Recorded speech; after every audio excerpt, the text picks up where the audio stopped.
5. Limit caffeine and alcohol. Excessive caffeine and alcohol intake can impact fertility, so consume them in moderation. 6. Quit smoking. Smoking can reduce fertility, so kick the habit for a healthier reproductive system. 7. Adequate sleep. Ensure you get enough quality sleep to support hormonal balance. 8. Stay hydrated. Drink plenty of water to keep your body well hydrated. 9. Nutrient-rich diet. Include foods rich in vitamins and minerals essential for reproductive health. 10. Folic acid. Intake. Take a prenatal vitamin with folic acid to reduce the risk of neural tube defects. 11. Reduce toxin exposure. Limit exposure to environmental toxins that can impact fertility. 12. Know your ovulation signs. Recognize ovulation signs such as changes in cervical mucus and basal body temperature. 13. Optimal sexual positions. Certain positions may increase the chances of sperm reaching the egg. 14. Regular intimacy. Aim for regular intercourse, especially during your fertile window. 15. Reduce stress. Practice stress-reducing techniques like meditation or yoga to promote fertility. 16. Avoid lubricants with spermicidal agents. Choose fertility-friendly lubricants to enhance sperm motility. 17. Limit hot baths and saunas. Excessive heat can negatively impact sperm production, so avoid prolonged exposure. 18. Partner's health matters. Ensure your partner maintains a healthy lifestyle for optimal sperm quality. 19. Medical checkup. Visit a healthcare professional for a preconception checkup to address any potential issues. 20. Patience and persistence. Understand that conception may take time. Stay positive and persistent. Remember, these tips are general guidance. If you encounter challenges, consult with a healthcare professional for personalized advice.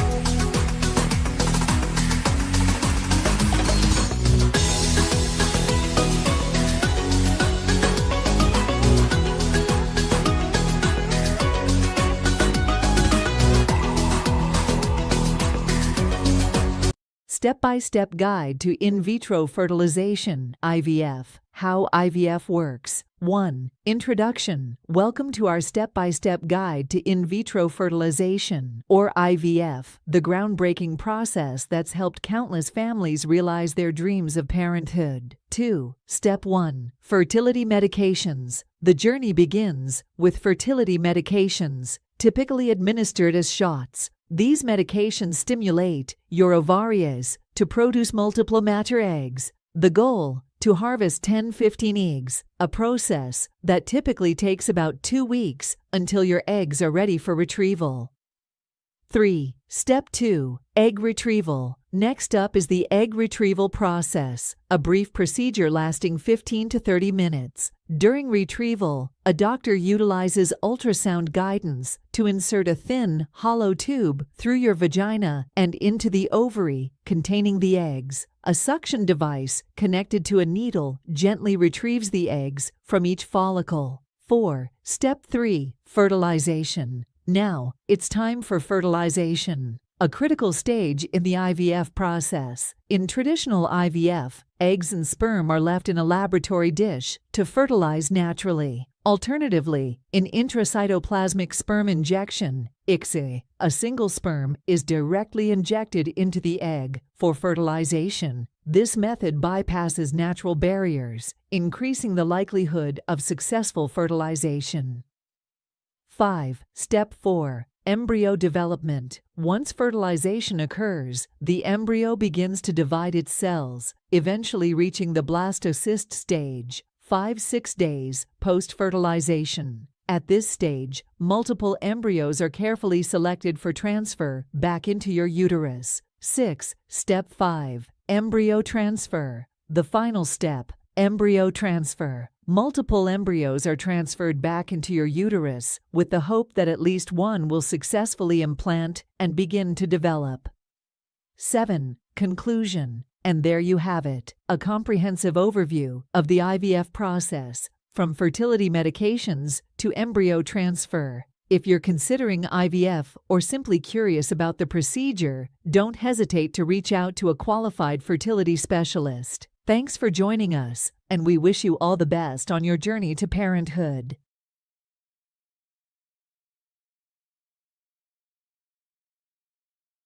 Welcome back to our channel. Today, we're diving into the topic of normal delivery and discussing whether it's the right choice for expecting mothers. Giving birth is a transformative experience, and there are various methods available. Let us explore the pros and cons of opting for a normal delivery. Point 1. Natural process. Host. Normal delivery, also known as vaginal birth, is a natural process that has been practiced for centuries. Many argue that it is the way our bodies are designed to bring new life into the world. Pro. Natural process. Normal delivery allows the mother to experience the natural progression of labor, which can enhance the bond between mother and child. It also allows the mother's body to release hormones, such as oxytocin, which aid in breastfeeding and postpartum. Recovery. Con. Pain and discomfort. While normal delivery is a natural process, it can involve intense pain and discomfort during labor.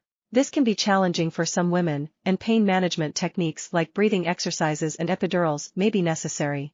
Point 2. Faster recovery. Host. Another aspect to consider is the recovery period after childbirth. Let us take a closer look at the pros and cons related to recovery. Pro. Faster recovery. Compared to a cesarean section, normal delivery typically results in a shorter hospital stay and faster postpartum recovery. Women who have a normal delivery may find it easier to resume their daily activities and care for their newborn.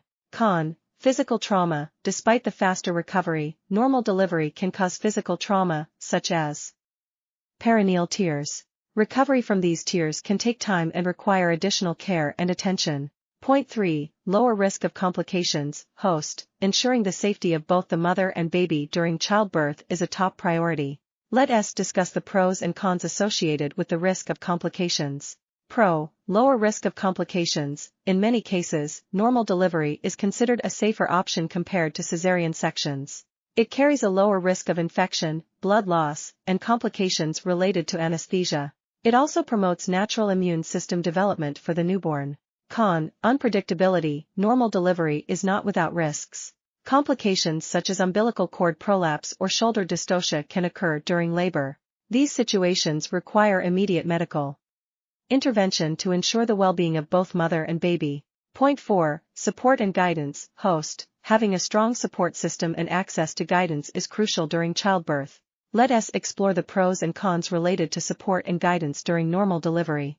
Pro. Emotional support. Many women find comfort and reassurance in having their loved ones present during labor. The support of a partner, family members, or a doula can help alleviate anxiety and provide encouragement. Con. Limited control. While having a support system is beneficial, the process of normal delivery can sometimes be unpredictable. This lack of control can be challenging for some women, leading to increased stress and anxiety. Conclusion. Host. In conclusion, the decision to opt for a normal delivery or any other birthing method is a personal one that should be made after careful consideration. Let us summarize the pros and cons we've discussed. Normal delivery is a natural process that promotes the release of beneficial hormones and strengthens the mother-child bond. Faster recovery and shorter hospital stay are advantages of normal delivery, but physical trauma such as perineal tears may occur. Emotional support during labor can be comforting, but the lack of control in the process can cause stress and anxiety. Remember, every pregnancy is unique, and it's essential to consult with healthcare professionals to make an informed decision. We hope this video has provided you with valuable insights to help you make the best choice for yourself and your baby. Don't forget to like and subscribe. 7 weeks pregnant, your baby's development. Although your baby's brain development will continue long after birth, the basic sections have formed. As the week progresses, the digestive system and lungs are also developing. Tiny facial features are also starting to take shape, and each little arm now has a paddle-shaped hand attached to it. Another important development this week is the formation of the umbilical cord. This cord creates a connection between you and your developing baby throughout throughout your pregnancy that allows nutrients and oxygen to flow between you and also eliminates your baby's waste. If you have a prenatal checkup scheduled for this week or sometime soon, and have an ultrasound exam, you may have an opportunity to see and hear something amazing, a heartbeat. Don't worry if this isn't in your healthcare provider's plans quite yet. The size of the embryo at 7 weeks pregnant. Your little one is growing fast. At 7 weeks, the embryo is about the size of a small blueberry, about 0.3 inch long.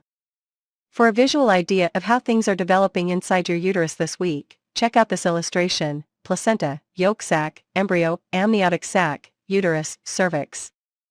Mom's body at 7 weeks pregnant. The pregnancy signs and symptoms you may have experienced in the past weeks will probably continue, and some of them may become more pronounced this week. Although these symptoms can be tiring and annoying, keep in mind that you're just a few weeks away from your second trimester, when many of these symptoms may subside. One symptom you may be experiencing around this week of pregnancy is frequent urination. Hormonal changes and increased blood volume are to blame for this. Now that there's more fluid in your system, it means more for your kidneys to process, and as a result, more urine is produced. 7 weeks pregnant, your symptoms. At 7 weeks pregnant, here are some of the symptoms you may be experiencing. Excess salivation. You may notice more saliva than usual, often accompanying the nausea and vomiting of morning sickness. It may feel weird, but this is just another strange, yet normal part of pregnancy for many women. Food cravings or aversions. Feel like pickles and chocolate for dinner? Can't stand the smell of eggs even though it never used to bother you? Your food preferences and tolerance for odors may change during this time, and these changes are most likely caused by hormones. If you find yourself craving any non-food items, like dirt or chalk, talk to your healthcare provider right away. Nausea. Of all of this week's symptoms, morning sickness can be the worst. It's often in full effect at this stage, and it can make you feel absolutely miserable. Luckily, for many women it's likely to disappear during the second trimester. Diarrhea. As if you needed another trip to the bathroom at 7 weeks, diarrhea is usually nothing to worry about. It may be one of the gastrointestinal symptoms, like constipation or indigestion, that you might experience due to fluctuating hormones. Try adding foods like applesauce, oatmeal, and bananas to your diet to help absorb any excess water, and stay hydrated, as diarrhea can lead to dehydration. Spotting. Light spotting at 7 weeks pregnant is considered normal, especially after sex. If you notice heavy or bleeding, call your healthcare provider. Cramping. If you feel mild cramps, what you're experiencing is quite normal. Your uterus is expanding, so some discomfort is to be expected. If the cramping is severe or long-lasting, or if you feel pain other than cramping, call your healthcare provider. Fatigue. You may continue to feel exhausted this week. Your levels of the hormone progesterone are quickly increasing, and it's this hormone that can make you feel sleepy. Understanding common causes of poor egg quality. Intro. Hello everyone. Welcome back to our channel. Today we'll be diving into a crucial topic for those navigating fertility and reproductive health: the common causes of poor egg quality. If you're new here, don't forget to subscribe and hit the notification bell so you never miss out on valuable information. Let's jump right in. 1. Age. As we age, the quality of our eggs naturally declines. Advanced maternal age is a significant factor in poor egg quality. 2. Hormonal imbalances. Imbalances in hormones, such as FSH and LH, can impact egg quality. Maintaining hormonal balance is crucial for optimal fertility. 3. Smoking. Smoking is known to accelerate the depletion of ovarian reserve and negatively affect egg quality. Quitting smoking can positively impact fertility. 4. Poor diet. A nutrient-rich diet is essential for reproductive health. Lack of key vitamins and minerals can compromise egg quality. Focus on a well-balanced diet. 5. Obesity. Being overweight can disrupt hormonal balance and affect egg quality. Maintaining a healthy weight is vital for fertility. 6. Underweight. Conversely, being underweight can also impact fertility. Adequate nutrition is essential for optimal egg development. 7. Environmental toxins. Exposure to environmental toxins, such as pollutants and chemicals, can negatively affect egg quality. Minimize exposure whenever possible. 8. Stress. Chronic stress can disrupt hormonal balance and impact reproductive health. Incorporating stress management techniques is crucial for fertility. 9. Alcohol consumption. Excessive alcohol intake can be detrimental to egg quality. Moderation is key when it comes to alcohol consumption during fertility journeys. 10. Lack of exercise. Regular exercise promotes overall health, including reproductive health. Sedentary lifestyles may contribute to poor egg quality. 11. Ovulation disorders. Irregular ovulation patterns or disorders can lead to poor egg quality. Seeking medical advice for irregular cycles is important. 12. Genetic factors. Some individuals may have genetic predispositions that affect egg quality. Genetic counseling can provide valuable insights. 13. Polycystic ovary syndrome, PCOS. PCOS can impact hormonal balance and egg development. Managing PCOS through lifestyle changes and medical interventions is crucial. 14. Endometriosis. Endometriosis can affect egg quality by causing inflammation. Seeking treatment for endometriosis is essential for fertility. Thyroid disorders. Thyroid imbalances can impact reproductive health. Regular thyroid monitoring and management are important for optimal fertility. Diabetes. Uncontrolled diabetes can affect egg quality. Managing blood sugar levels is crucial for individuals with diabetes trying to conceive. Autoimmune disorders. Some autoimmune disorders can affect fertility. Consultation with a specialist is recommended for those with autoimmune conditions. Poor egg reserve. Low ovarian reserve can contribute to poor egg quality. Regular fertility assessments can help understand and address this issue. Infections. Untreated infections can negatively impact reproductive organs and egg quality. Prompt medical attention is important. Medication side effects. Medications may have side effects that affect fertility. Consult your healthcare provider if you have concerns about medications and fertility. Outro. That wraps up today's video on the common causes of poor egg quality. If you found this information helpful, don't forget to give it a thumbs up and share it with others who might benefit. Remember, every fertility journey is unique, and seeking professional advice is crucial. Until next time, stay informed and take care of your reproductive health. Thanks for watching.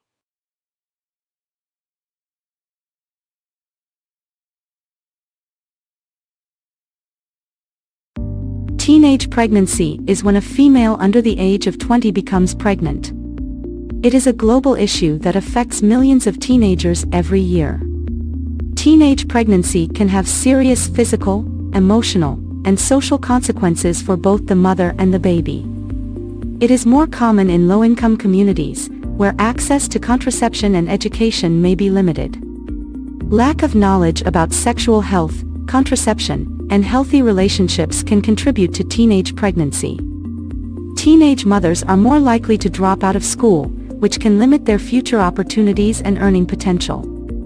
Teenage fathers may also face financial and social challenges as a result of the pregnancy. The rate of teenage pregnancy has been declining in many countries, but it remains a significant problem in some regions. Prevention programs that provide education, counseling, and access to contraception have been effective in reducing the rate of teenage pregnancy. Support for teenage parents, including medical care, childcare, and education, can help mitigate the negative effects of teenage pregnancy. 11 weeks pregnant, your baby's development. From an oversized head to tiny tooth buds, this week is full of exciting growth and changes, both big and small. Your baby's facial features are slowly maturing, with the ears now moving toward their final position on the sides of the head, and the eyes set wide apart with eyelids fused shut.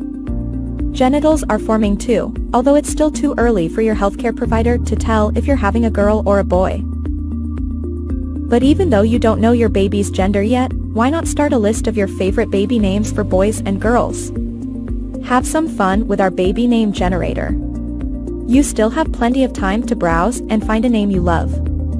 Tiny buds that will eventually become teeth are developing. The head makes up half the total body length at this stage, although in the coming weeks the body will grow significantly too. To support all this growing, your baby now needs more nutrients, so the placenta grows, and its red blood cells increase in number to meet this need. The size of the fetus at 11 weeks pregnant.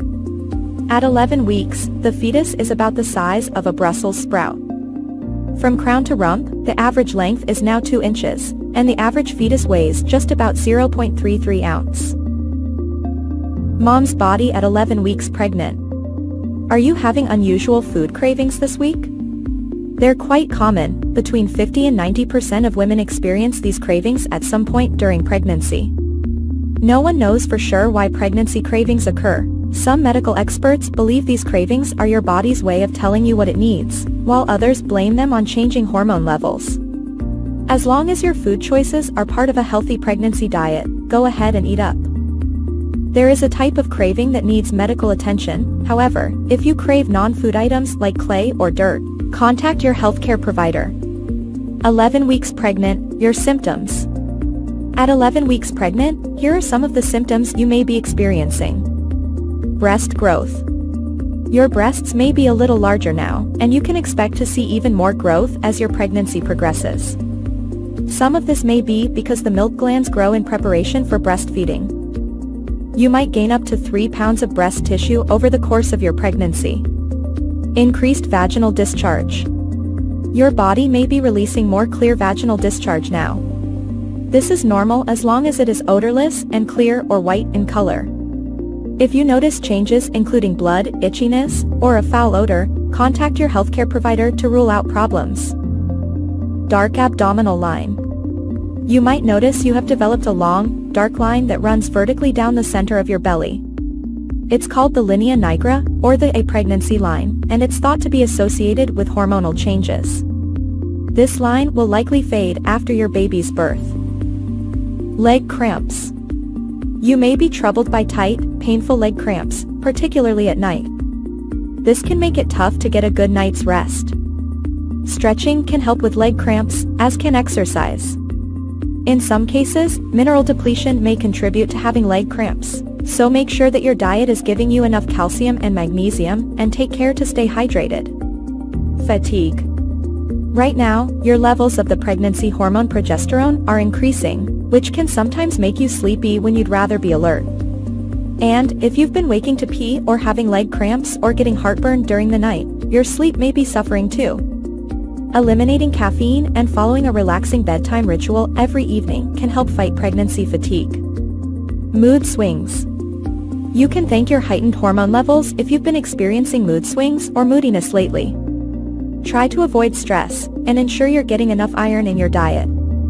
Practicing yoga, doing simple meditations, or relaxing while listening to soft music might help you feel a little better. You could also ask your healthcare provider for advice on dealing with your mood swings, particularly if they're interfering with your daily life. Morning sickness. You might experience queasiness and even vomiting at 11 weeks pregnant, and this can occur at any time of day. Morning sickness often subsides in the second trimester, though, and you're almost there.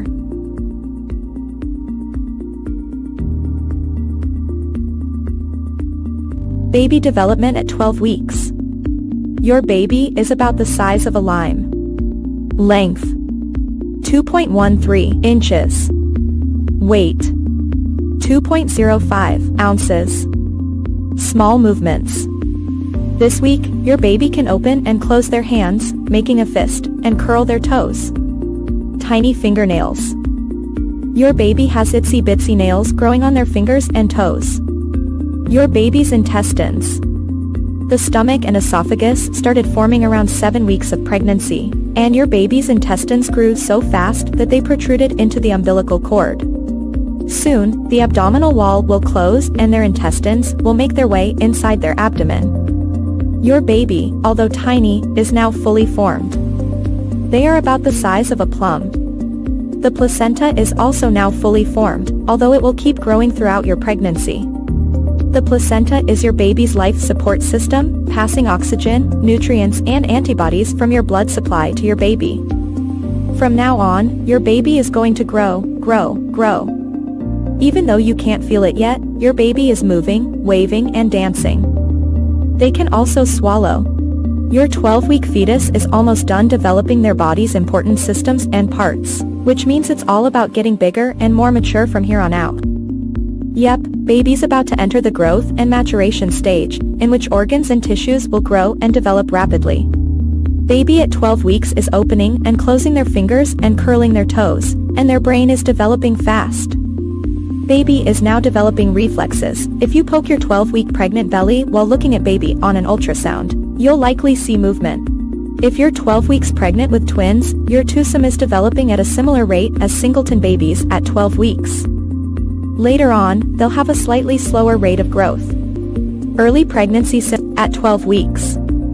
Your signs of pregnancy may include an aching stomach, nausea, mood swings, a metallic taste in your mouth, sore breasts, indigestion and heartburn, headaches, dizziness, new likes and dislikes for food and drink, a heightened sense of smell, a white milky pregnancy discharge from your vagina, light spotting, see your doctor if you get bleeding in pregnancy, cramping, a bit like period pains, darkened skin on your face or brown patches, this is known as chloasma or the mask of pregnancy, greasier, spotty skin, thicker and shinier hair, bloating and the feeling of being bloated.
14 weeks pregnant.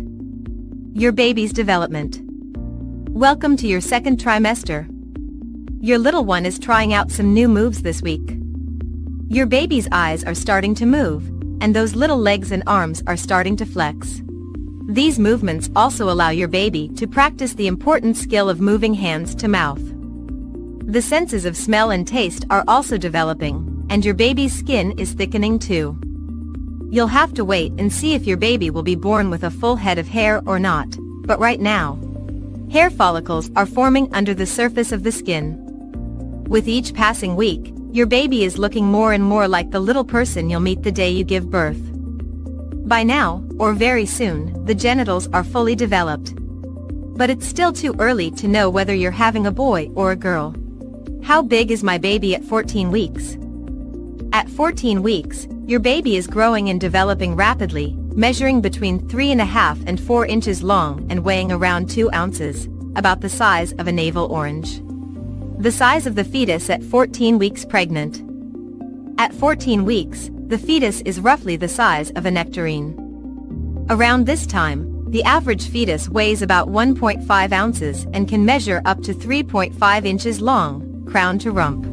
Making faces. Thanks to brain impulses, your baby's facial muscles are getting a workout. Those tiny features can squint, frown, and grimace. Your baby is also making sucking and chewing movements. Growing hair. Soft baby hair is coming. Hair follicles have started to form deep in your baby's skin. Around 20 weeks, fine downy hair will sprout from these follicles on your baby's eyebrows, upper lip, and chin. Your active baby.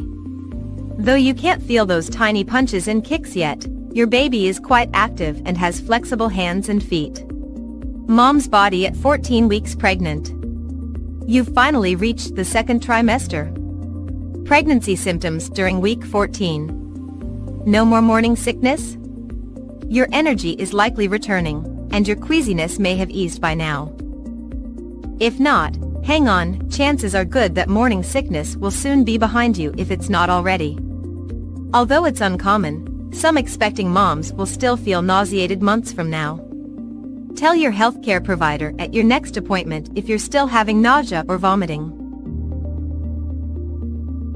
Starting to show. The top of your uterus is a bit above your pubic bone, which may be enough to push your tummy out a tad. Starting to show can be quite a thrill, giving you and your partner visible evidence of the baby you're waiting for. Bleeding gums. About half of pregnant women have swollen, red, tender gums that bleed when flossed or brushed. This gum inflammation, called pregnancy gingivitis, is partly caused by hormonal changes that make your gums more sensitive to the bacteria in plaque. Be sure to brush your teeth twice daily and floss daily. Round ligament pain. On either side of your uterus, you have 2 ligaments that stretch and thicken to accommodate your growing belly. These changes may cause round ligament pain. It can feel like a short, stabbing pain in response to movement, or a dull ache after an especially active day. If round ligament pain strikes, try to stop and rest, pay attention to your posture, change positions, gently massage the area, or take a warm bath. Some women find that wearing a maternity belt for extra support helps relieve the pain. Increased appetite. Pregnancy hunger starts and peaks in the second trimester.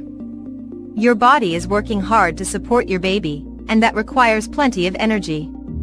Your meals are also fueling your body's pregnancy changes, which include a much higher blood volume, your growing breasts and uterus, and increased fat stores. You need an extra 300 to 350 calories per day in the second trimester. Round ligament pain. For some women, a possible side effect of uterine growth is what your OB/GYN would call round ligament pain. Basically, these are pregnancy growing pains that feel like achy or sharp pains on one or both sides of the abdomen. That begin to appear around 14 weeks but can strike at any time during the second trimester. Here's why. The uterus is supported by thick bands of ligaments that run from the groin up the side of the abdomen. As your uterus grows, the supporting ligaments stretch and thin out to accommodate the increasing weight. This weight pulls on the ligaments and causes a sharp pain or a dull ache in your lower abdomen. It's often more noticeable when you change positions suddenly or quickly get up from sitting or lying down, or when you cough or sneeze. The best way to bring relief? Put your feet up and rest in a comfortable position, which should ease the strain and the pain. Baby development at 15 weeks. Your baby is about the size of an apple. Your baby is around the size of an apple or a navel orange. It measures around 4 inches, 10 centimeters, from crown to rump. It weighs approximately 70 grams, which is equivalent to 0.15 pounds. Baby weight at 15 weeks is similar to the weight of one chicken egg. Your baby at week 15. Pregnancy week 15, fetal development. Your baby at 15 weeks pregnant has already formed all its vital organs, so now it's time to grow bigger and stronger. Among the milestones of week 15 of pregnancy fetal development is the beginning of bone ossification. The muscles are strengthening, and the bones are becoming harder. By now, the baby has longer limbs and can move its joints. Although it's not common, some women can feel baby movements at 15 weeks pregnant. Your baby is also practicing how to breathe outside your womb. She is actively drawing in amniotic fluid through her nose. It is getting into the upper respiratory tract, developing the lungs. The baby's skin is still very translucent, and small blood vessels are forming under it. Your 15-week fetus is also practicing other reflexes, such as swallowing and sucking. At 15 weeks of pregnancy, your baby is also looking much cuter, since its head is now proportional to the rest of its body. Their skin is getting covered in very fine hair, which is called lanugo and helps keep the baby warm. In the womb, a 15-week baby is also able to hear your voice. Make sure you talk to your baby constantly. How big is my baby at 15 weeks? Curious why your body is, probably, finally starting to look pregnant? It's because at 15 weeks pregnant, your baby is quickly growing bigger each week. He's as long as 4 inches right now and weighs around 2.5 ounces. Baby is looking more like a baby. With each passing week, your fetus is also looking more and more like the baby you're picturing in your dreams. By now, the ears are positioned properly on the sides of the head, they used to be in the neck, and the eyes are moving from the side of the head to the front of the face, where they'll soon meet your loving gaze. Sense of taste. Your baby is forming taste buds, and nerves begin connecting them to the brain. By about 20 weeks, your baby's taste buds will be fully formed. During pregnancy, molecules of what you eat pass through your bloodstream and make it into your amniotic fluid. But your baby doesn't actually taste what you're eating, so don't worry that they won't enjoy what you're having for dinner. Baby movement. Your baby's legs are growing longer than their arms now, and they can move all of their joints and limbs. Your active baby is moving constantly, though you can't feel it yet. Your baby's face. Your baby is looking more like a little person, with eyelids, eyebrows, eyelashes, nails, hair, and well-defined fingers and toes. If you could see inside your womb, you'd catch your baby sucking a thumb, yawning, stretching, and making faces. What's happening in my body? Your baby is growing quickly and comes with a lot of packaging, the amniotic sac and fluid, and their own food supply, placenta. You could start getting the odd jabbing pain on the sides of your bump. This is known as round ligament pain. Putting your feet up and resting can help. Your skin could also feel a bit itchy. It might help to use an unperfumed moisturizer, wear loose cotton clothing and have a cool bath. If the itching gets worse, especially at night, talk to your doctor or midwife. 15 weeks pregnant lifestyle. Make sure you're getting enough calcium. Since your baby's bones are beginning to ossify, calcium is more important than ever. A prenatal supplement should be able to provide the calcium you need, but you can also increase your dietary intake for an extra boost. Monitor your weight gain. Drastic weight gain can be a sign of preeclampsia. Talk to your doctor if you think you're gaining too many pounds. Keep a healthy diet. You've probably made some healthy dietary changes in the previous weeks, and your 15 weeks pregnant diet should stay healthy. This will help you avoid excessive weight gain. Stay safe. Although it's advisable to exercise during your pregnancy, 15 weeks pregnancy precautions include avoiding contact sports or sports that carry a risk of falling, like horse riding. Go to the dentist. It might not be pleasant, but taking care of your teeth can actually lead to a healthier pregnancy. Women who develop gingivitis during pregnancy have a higher risk of complications, including preterm birth. Second trimester pregnancy symptoms at 15 weeks. Your pregnancy symptoms may include swollen and bleeding gums, pains on the side of your belly, caused by your expanding womb, known as round ligament pains, headaches, nosebleeds, feeling bloated, indigestion and heartburn, sore breasts, leg cramps, feeling hot, dizziness, swollen hands and feet, urine infections, vaginal infections, darkened skin on your face or brown patches. This is known as cloasma or the mask of pregnancy. Greasier, spotty skin, thicker and shinier hair. You may also experience symptoms from earlier weeks, such as morning sickness, a heightened sense of smell, mood swings, a white milky pregnancy discharge from your vagina and light spotting. Seek medical advice for any bleeding.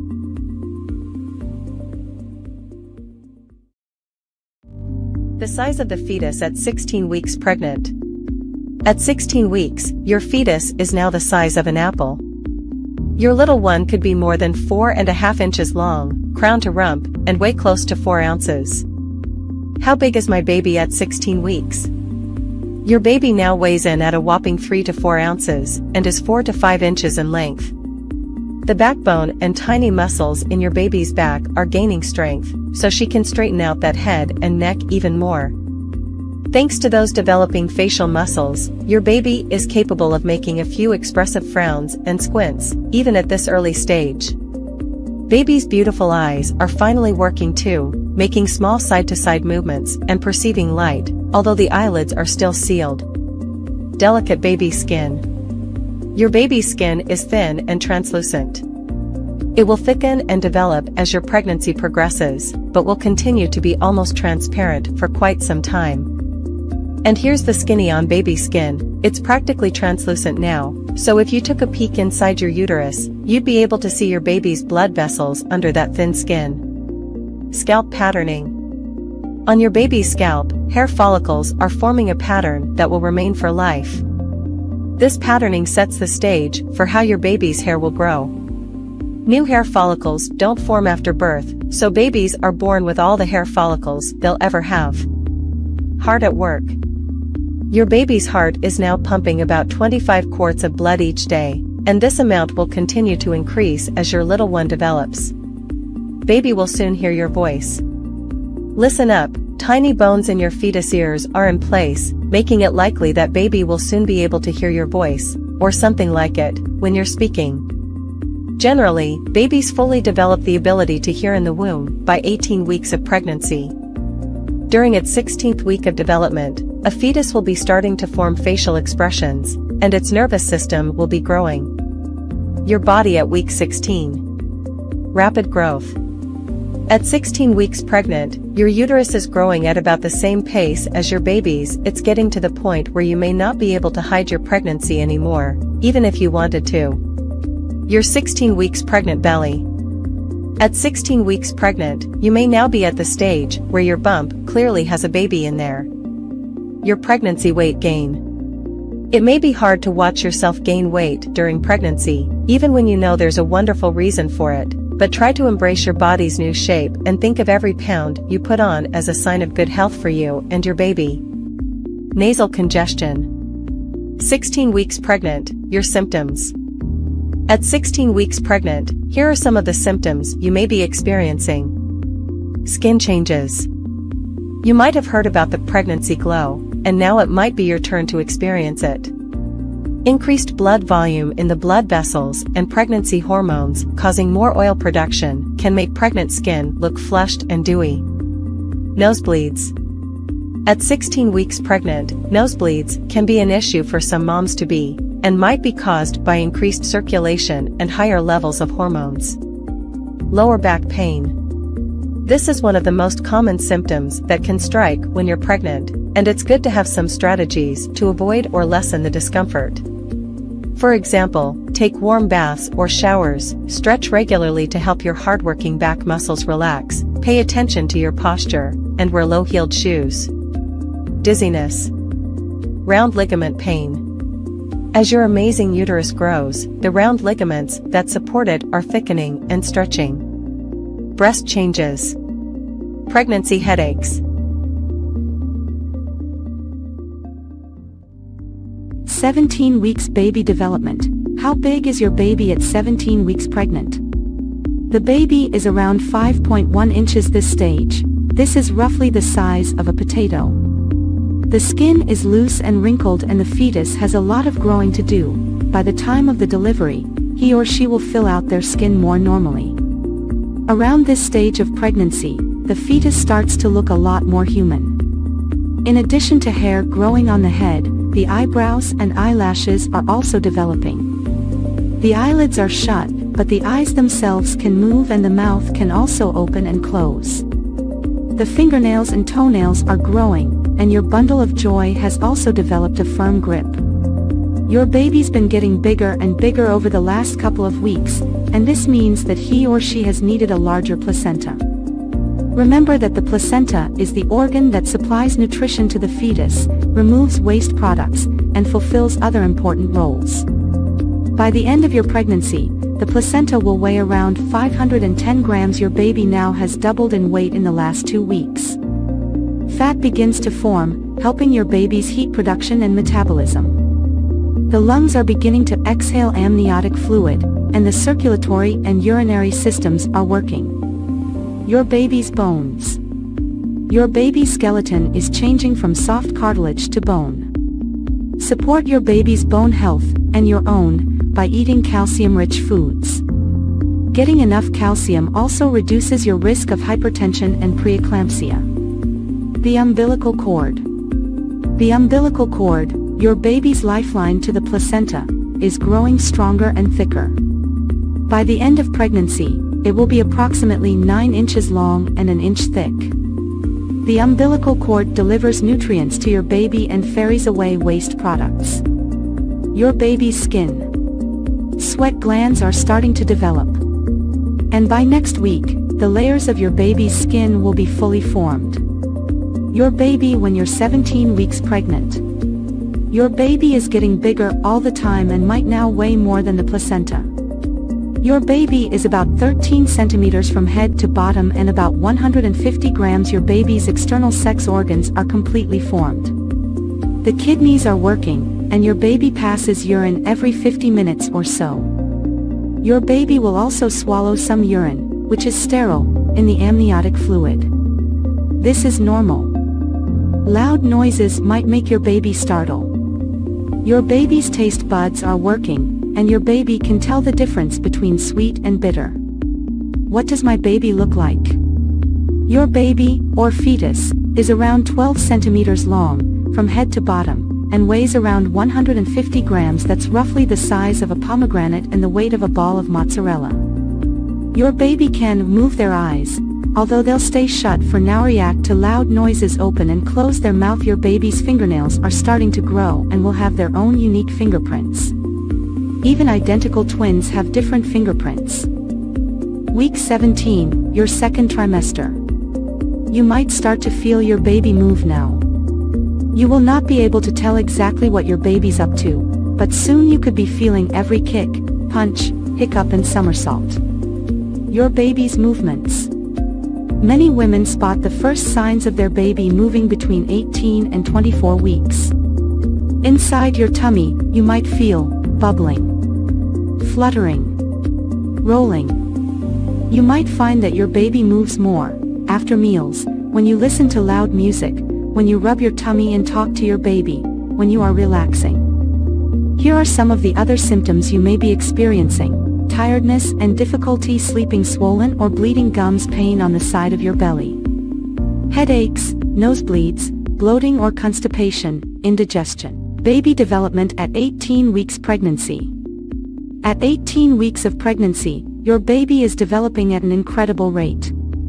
During this stage of pregnancy, the baby's body is becoming more proportional, and the organs are maturing. The baby's bones are solidifying, and the baby is beginning to practice making facial expressions. The baby is now able to move in a more coordinated fashion. The baby is able to stretch, kick, and move its arms and legs. It may even be able to respond to external sounds and pressure, such as music or when you press on your abdomen. The baby's senses are developing at this stage of pregnancy as well. The baby's eyes are beginning to open and can detect light. The ears are also opening and allowing the baby to hear sounds from outside the womb. The baby has also developed taste buds and can now distinguish between sweet and sour flavors. The baby is beginning to produce surfactant, a substance that enables the lungs to expand and contract. This will eventually allow the baby to breathe on its own. The baby's hair, nails, and lanugo, the fine hair that covers the baby's body, are also developing. At 18 weeks, your baby is growing rapidly and developing new skills. Although it may be difficult to imagine, your baby is quickly becoming more and more like a newborn. As your baby continues to grow, you will be able to feel more and more of its movements inside your womb. By the end of this stage of pregnancy, you will be able to feel your baby's kicks, punches, and hiccups. Hello and welcome to our video on 19 weeks of pregnancy symptom and baby development. Congratulations on making it to the halfway point of your pregnancy. This is an exciting time as your baby continues to grow and develop, and you start to feel more and more like a mom-to-be. In this video, we'll cover what's happening with your baby and your body during the 19th week of pregnancy. Let's start with your baby's development. At 19 weeks, your baby is the size of a mango, measuring about 6 inches long and weighing around 8.5 ounces. This week, your baby's skin is getting thicker and more opaque, and you may even be able to see tiny veins underneath. Your baby's ears are also fully formed, and they can now hear your voice and other sounds from outside the womb. Your baby's brain is developing rapidly, and the neurons in their brain are now forming more complex connections. This means that your baby's movements are becoming more coordinated, and they may even start to play with their umbilical cord. Your baby is also starting to develop more defined facial features, including eyebrows and eyelashes. Now, let's talk about the symptoms you may be experiencing at 19 weeks pregnant. By this point, many of the early pregnancy symptoms have subsided, and you may be feeling more like yourself again. However, you may still be experiencing some common symptoms such as Braxton Hicks contractions. You may start to feel mild contractions in your uterus as early as the second trimester. These contractions are completely normal and help to prepare your body for labor. Increased appetite. You may find that you're hungrier than usual, especially as your baby's growth requires more energy. Back pain. As your baby grows and your belly expands, you may start to experience back pain. This is due to the extra weight you're carrying and the changes in your posture. Swollen feet and ankles. You may notice that your feet and ankles are starting to swell, especially if you've been standing or sitting for long periods of time. To reduce swelling, try elevating your feet whenever possible and wearing comfortable shoes. Skin changes. You may notice that your skin is becoming more sensitive or that you're developing new stretch marks. These changes are normal and can be managed with moisturizers or creams. In conclusion, at 19 weeks pregnant, your baby is growing and developing rapidly, and you may be experiencing some common symptoms like back pain, swelling, and skin changes. It's important to continue taking care of yourself by eating a healthy diet, staying active, and getting plenty of rest. Remember to schedule your next prenatal appointment with your healthcare provider and ask any questions or concerns you may have. Thank you for watching, and we'll see you in the next video. Hello and welcome to this video on 20 weeks of pregnancy symptoms and baby development. At 20 weeks, you're halfway through your pregnancy and your baby has reached an exciting milestone. So, let's dive into what to expect during this stage. Firstly, let's talk about the baby's development. At this stage, your baby is about the size of a banana, weighing around 10 ounces and measuring around 6.5 inches in length. They are now fully formed and all their major organs are in place. Your baby's skin is still thin and translucent, but they are beginning to develop a layer of fat to help regulate their body temperature. One of the most exciting developments during this stage is that you can now feel your baby's movements. Your baby is becoming more active and you might feel them kicking or moving around. As your baby grows, their movements will become more defined and frequent. Now, let's move on to the symptoms you might experience at 20 weeks of pregnancy.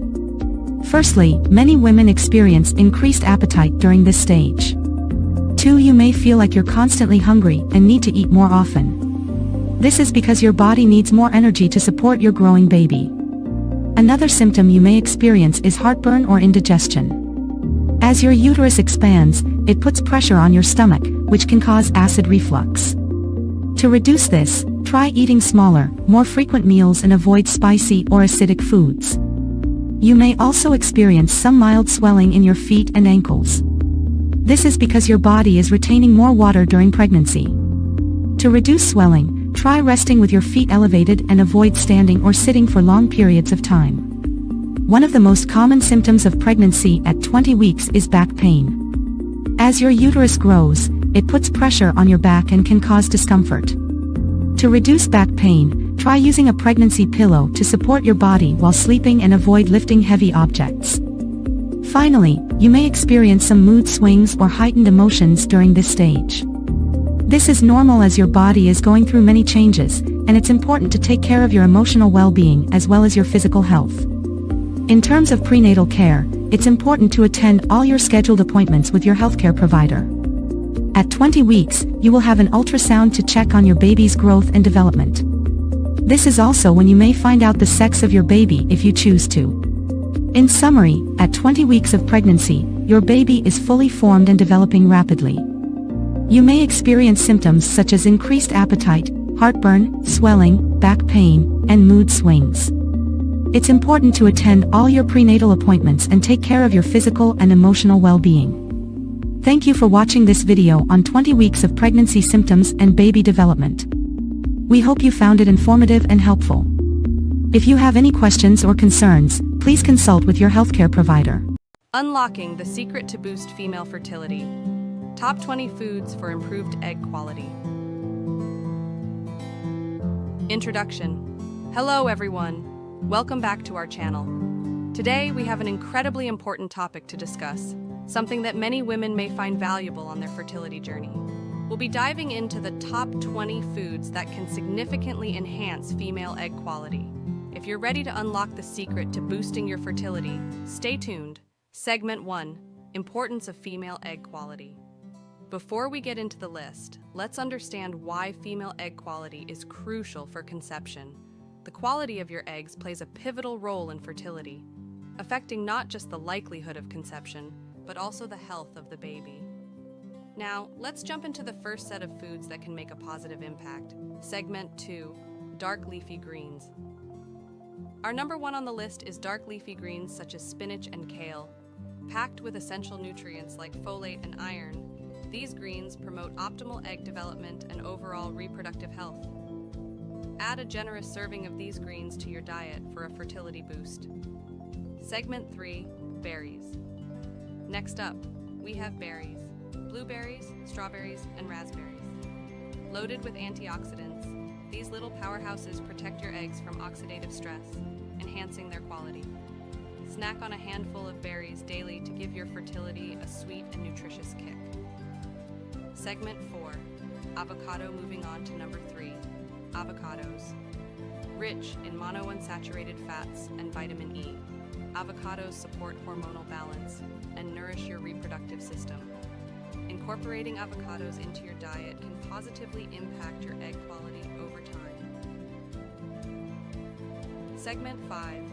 Fatty fish. Let's talk about fatty fish like salmon and mackerel, omega-3. Fatty acids found in these fishes are essential for reproductive health. They not only improve egg quality, but also contribute to a healthy pregnancy. Aim for at least 2 servings of fatty fish per week. Segment 6. Nuts and seeds. Nuts and seeds come in at number 5. Almonds, walnuts, and flax seeds are rich in omega-3s and antioxidants, promoting better egg quality. Snacking on a handful of these daily can be a simple yet effective way to boost your fertility. Segment 7. Quinoa. Quinoa takes the 6th spot on our list. This whole grain is a fantastic source of protein and essential amino acids, supporting overall reproductive health. Swap out refined grains for quinoa to give your body the nutrients it needs for optimal eggs quality. Segment 8. Greek yogurt. Number 7 is Greek yogurt. Packed with protein and probiotics, Greek yogurt promotes a healthy gut, positively influencing your reproductive system. Choose the unsweetened variety for maximum benefits. Segment 9. Broccoli. Broccoli, our 8th contender, is rich in folate and other crucial nutrients. It aids in regulating hormones and supporting healthy egg development. Steam or stir-fry broccoli as a tasty and nutritious side dish to boost your fertility.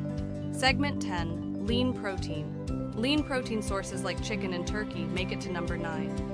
Protein is essential for overall health, and incorporating lean sources into your diet helps provide the necessary building blocks for optimal egg quality. Segment 11. Eggs. It might sound cliche, but eggs are our number 10. They are a fantastic source of high-quality protein, choline, and antioxidants. Including eggs in your diet can contribute to improved egg quality over time. Segment 12. Citrus fruits. Let's move on to number 11, citrus fruits like oranges and grapefruits. Packed with vitamin C, these fruits support the production of collagen, a crucial component for healthy eggs. Add a citrusy twist to your diet for a fertility boost. Segment 13, pumpkin seeds. Pumpkin seeds claim the 12th spot on our list. These tiny seeds are rich in zinc, a mineral essential for reproductive health. Snacking on pumpkin seeds can contribute to better egg quality and hormonal balance. Segment 14. Beans and lentils. Beans and lentils come in at number 13. These plant-based protein sources are high in fiber and essential nutrients, supporting hormonal balance and reproductive health. Incorporate a variety of beans and lentils into your meals. Segment 15. Sweet potatoes. Number 14 is sweet potatoes. Packed with beta-carotene and vitamin A, sweet potatoes support healthy egg development. Swap regular potatoes for the sweet variety to enhance your fertility. Segment 16. Tomatoes. Tomatoes take the 15th spot. Rich in lycopene, an antioxidant, tomatoes support reproductive health by protecting eggs from damage. Add fresh tomatoes to your salads or enjoy them in cooked dishes. Segment 17, asparagus. Asparagus claims the 16th spot. This green veggie is loaded with folate, promoting optimal egg quality and hormonal balance. Steam or roast asparagus for a delicious and fertility-boosting side dish. Segment 18, beets. Beets at number 17 are rich in nitrates and antioxidants. They support blood flow to the reproductive organs, positively influencing egg quality. Incorporate beets into your diet for a natural fertility boost. Segment 19. Lean red meat. Lean red meat makes it to number 18. Rich in iron and zinc, red meat supports overall reproductive health. Choose lean cuts and enjoy them in moderation to enhance your fertility. Segment 20. Water. Last but not least, staying hydrated is crucial for optimal fertility. Drinking enough water ensures proper circulation, supporting the delivery of nutrients to the reproductive organs. So, don't forget to keep yourself well hydrated throughout the day. Conclusion? And there you have it, the top 20 foods to improve female egg quality. Remember, making these dietary changes is a journey, and consistency is key. If you found this video helpful, give it a thumbs up, and don't forget to subscribe for more valuable content. Wishing you all the best on your fertility journey. Until next time, take care. Outro. Thank you for watching, and we'll see you in the next video. Stay healthy and happy. Welcome back to our channel. Today, we're diving into a topic that many of you have requested, the early signs of pregnancy. Whether you're trying to conceive or just curious, these symptoms could be indicators of an exciting journey ahead. Point 1. Missed period. One of the most common early signs is a missed period. The absence of your regular menstrual cycle could signal pregnancy. Point 2. Breast changes. Pay attention to changes in your breasts. Increased sensitivity, tenderness, and darkening of the areolas might occur. Point 3. Fatigue. Feeling unusually tired or exhausted. Pregnancy hormones can cause fatigue. Point 4. Nausea and morning sickness. Many pregnant women experience nausea, often referred to as morning sickness. It can occur at any time of day and might be triggered by certain smells or foods. Point 5. Frequent urination. Have you noticed yourself visiting the bathroom more often? Pregnancy can lead to increased urination due to hormonal changes. Point 6. Food aversions and cravings. Your taste preferences might suddenly change.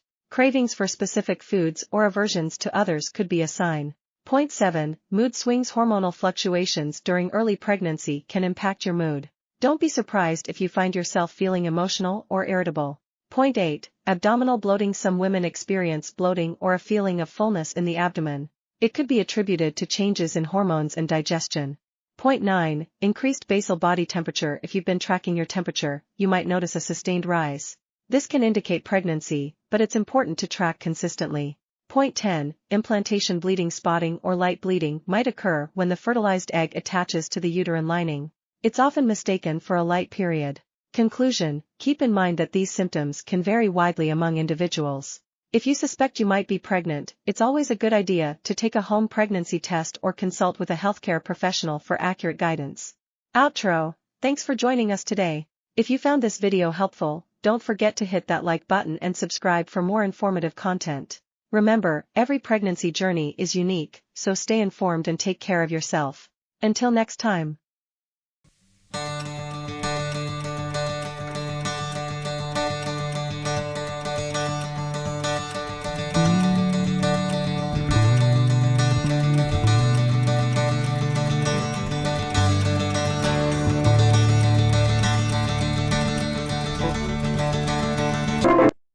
Hello everyone, welcome back to our channel. Today, we are going to discuss the early signs of labor that expectant mothers should be aware of. If you're new here, consider subscribing and hit that notification bell so you won't miss any updates. Let us get started. The first sign is lightening. This occurs when the baby drops lower into the pelvis, relieving pressure on the diaphragm. Moms-to-be might feel increased pelvic pressure and notice their baby bump is lower.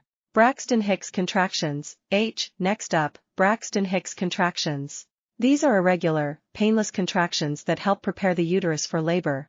They may feel like a tightening or hardening of the belly. Increased discharge. As labor approaches, you might experience increased vaginal discharge. This is known as the mucus plug, and it protects the cervix during pregnancy. Losing it is a sign that labor could be near. Nesting instinct. Feeling an uncontrollable urge to clean and organize. That's the nesting instinct kicking in. Many expectant mothers experience this surge of energy right before labor.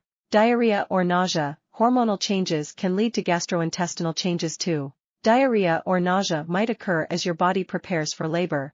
Back pain. Persistent lower back pain can be a sign of labor, as the baby's head presses down on the pelvis and sacrum.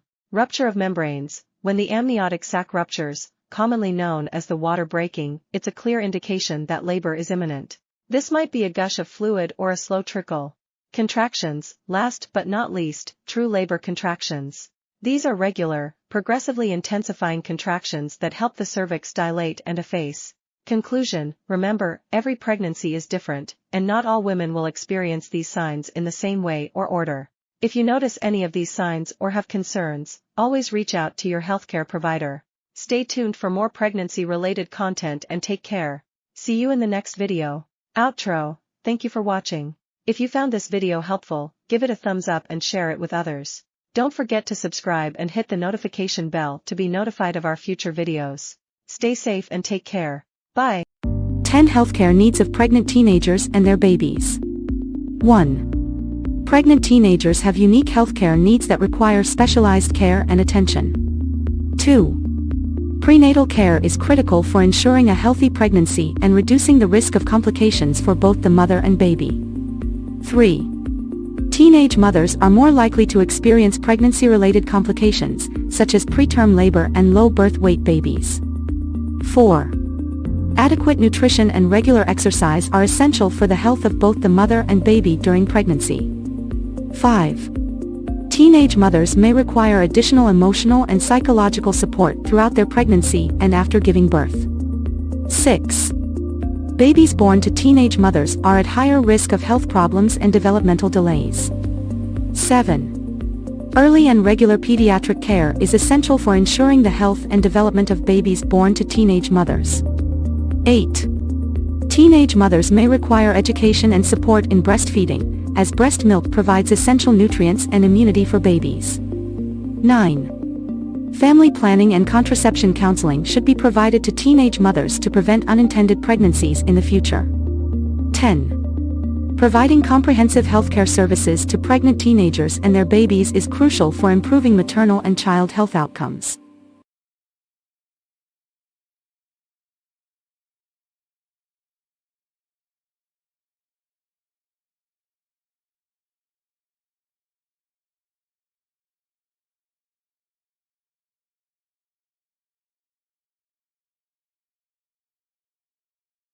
Title: Effective PCOS Treatment, 20 Key Steps to Manage Polycystic Ovary Syndrome.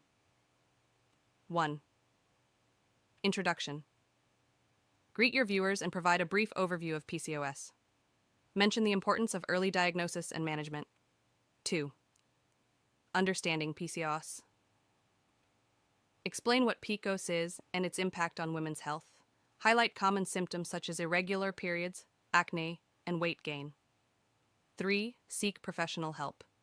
Emphasize the importance of consulting a healthcare professional for a proper diagnosis. Encourage viewers to find a healthcare provider experienced in managing PCOS. 4. Lifestyle modifications. Discuss the role of diet and exercise in managing PCOS symptoms. Suggest a balanced diet with emphasis on whole foods and regular physical activity. 5. Weight management. Address the link between PCOS and weight gain. Provide tips on healthy weight loss strategies, if applicable. 6. Medication options. Briefly explain common medications prescribed for PCOS, such as birth control pills and anti-androgens. Highlight the importance of medication adherence. 7. Nutritional supplements. Discuss supplements like inositol and vitamin D that may benefit women with PCOS. Emphasize consulting a healthcare professional before starting any supplement regimen. 8. Fertility considerations. Touch on the challenges PCOS may pose to fertility. Mention fertility treatments and options for those planning to conceive. 9. Hormonal balance. Explain how hormonal imbalances play a role in PCOS. Discuss hormone therapy options prescribed by healthcare professionals. 10. Regular monitoring.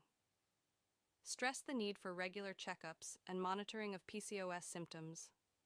Encourage open communication with healthcare providers. 11. Stress management. Discuss the impact of stress on PCOS symptoms.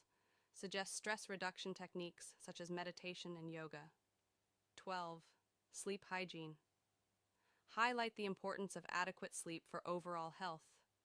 Discuss the link between PCOS and sleep disturbances. 13. Skincare. Address skin-related concerns associated with PCOS. Provide skincare tips to manage acne and other skin issues. 14. Customized treatment plans. Acknowledge that PCOS treatment is not one size fits all. Encourage viewers to work with their healthcare providers to develop personalized plans. 15. Educational resources. Recommend reliable sources for further PCOS education. Mention reputable websites and support groups. 16. Community support. Emphasize the value of connecting with others who have PCOS. Mention online forums or local support groups. 17. Ongoing education. Encourage viewers to stay informed about new developments in PCOS research. Highlight the importance of staying proactive in managing one's health. 18. Mind-body connection. Discuss the impact of mental health on PCOS. Encourage practices that promote a healthy mind-body connection. 19. Long-term outlook. Discuss the long-term management of PCOS. Address the potential impact on overall health as women age. 20. Conclusion. Summarize key points. Encourage viewers to take a proactive approach to their PCOS management. Remember to tailor the script to your audience and provide accurate, up-to-date information.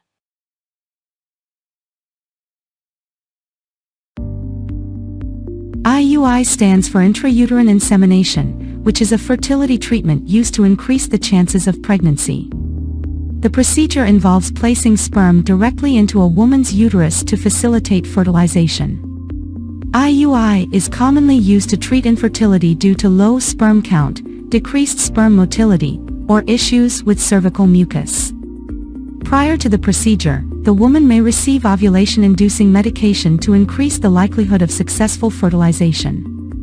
IUI is a relatively simple and non-invasive procedure that can be performed in a doctor's office. It is usually painless and does not require anesthesia. The success rate of IUI varies depending on several factors, including age, fertility issues, and the number of insemination cycles performed. The risks of IUI are minimal, but there is a small risk of infection or discomfort. IUI is often combined with other fertility treatments, such as in vitro fertilization, IVF, to improve the chances of pregnancy. Overall, IUI can be an effective treatment option for couples struggling with infertility, but it is important to discuss all available options with a fertility specialist to determine the best course of action.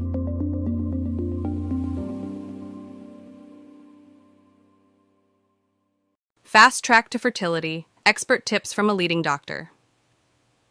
1. Introduction. Welcome viewers. Today we're sharing the top 20 tips to boost fertility and increase your chances of getting pregnant fast. 2.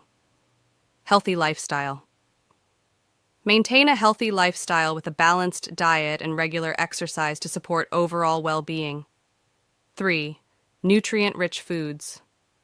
Focus on nutrient-rich foods including fruits, vegetables, whole grains, and lean proteins to enhance fertility. 4. Hydration. Stay well hydrated by drinking plenty of water, promoting optimal reproductive health. 5. Limit caffeine and alcohol. Reduce caffeine and alcohol intake, as excessive consumption can impact fertility. 6. Maintain a healthy weight. Achieve and maintain a healthy weight, as both underweight and overweight conditions can affect fertility. 7. Regular exercise. Engage in regular moderate exercise, which can positively influence reproductive health. 8. Balanced hormones. Ensure hormonal balance through a healthy lifestyle and, if needed, consult with a doctor for guidance. 9. Quit smoking. Quit smoking as it has detrimental effects on fertility and reproductive organs. 10. Stress management. Practice stress management techniques such as meditation, yoga, or deep breathing to reduce stress levels. 11. Regular checkups. Schedule regular checkups with a fertility specialist to monitor reproductive health. 12. Know your cycle. Understand your menstrual cycle to identify your most fertile days and optimize conception timing. 13. Tracking ovulation. Use ovulation prediction kits or apps to track ovulation accurately for better timing. 14. Position matters. Experiment with different sexual positions to increase the chances of sperm reaching the egg. 15. Optimal timing. Be consistent with intercourse during the fertile window to maximize the chance of conception. 16. Sperm health. Encourage sperm health by avoiding hot tubs, tight underwear, and excessive heat exposure. 17.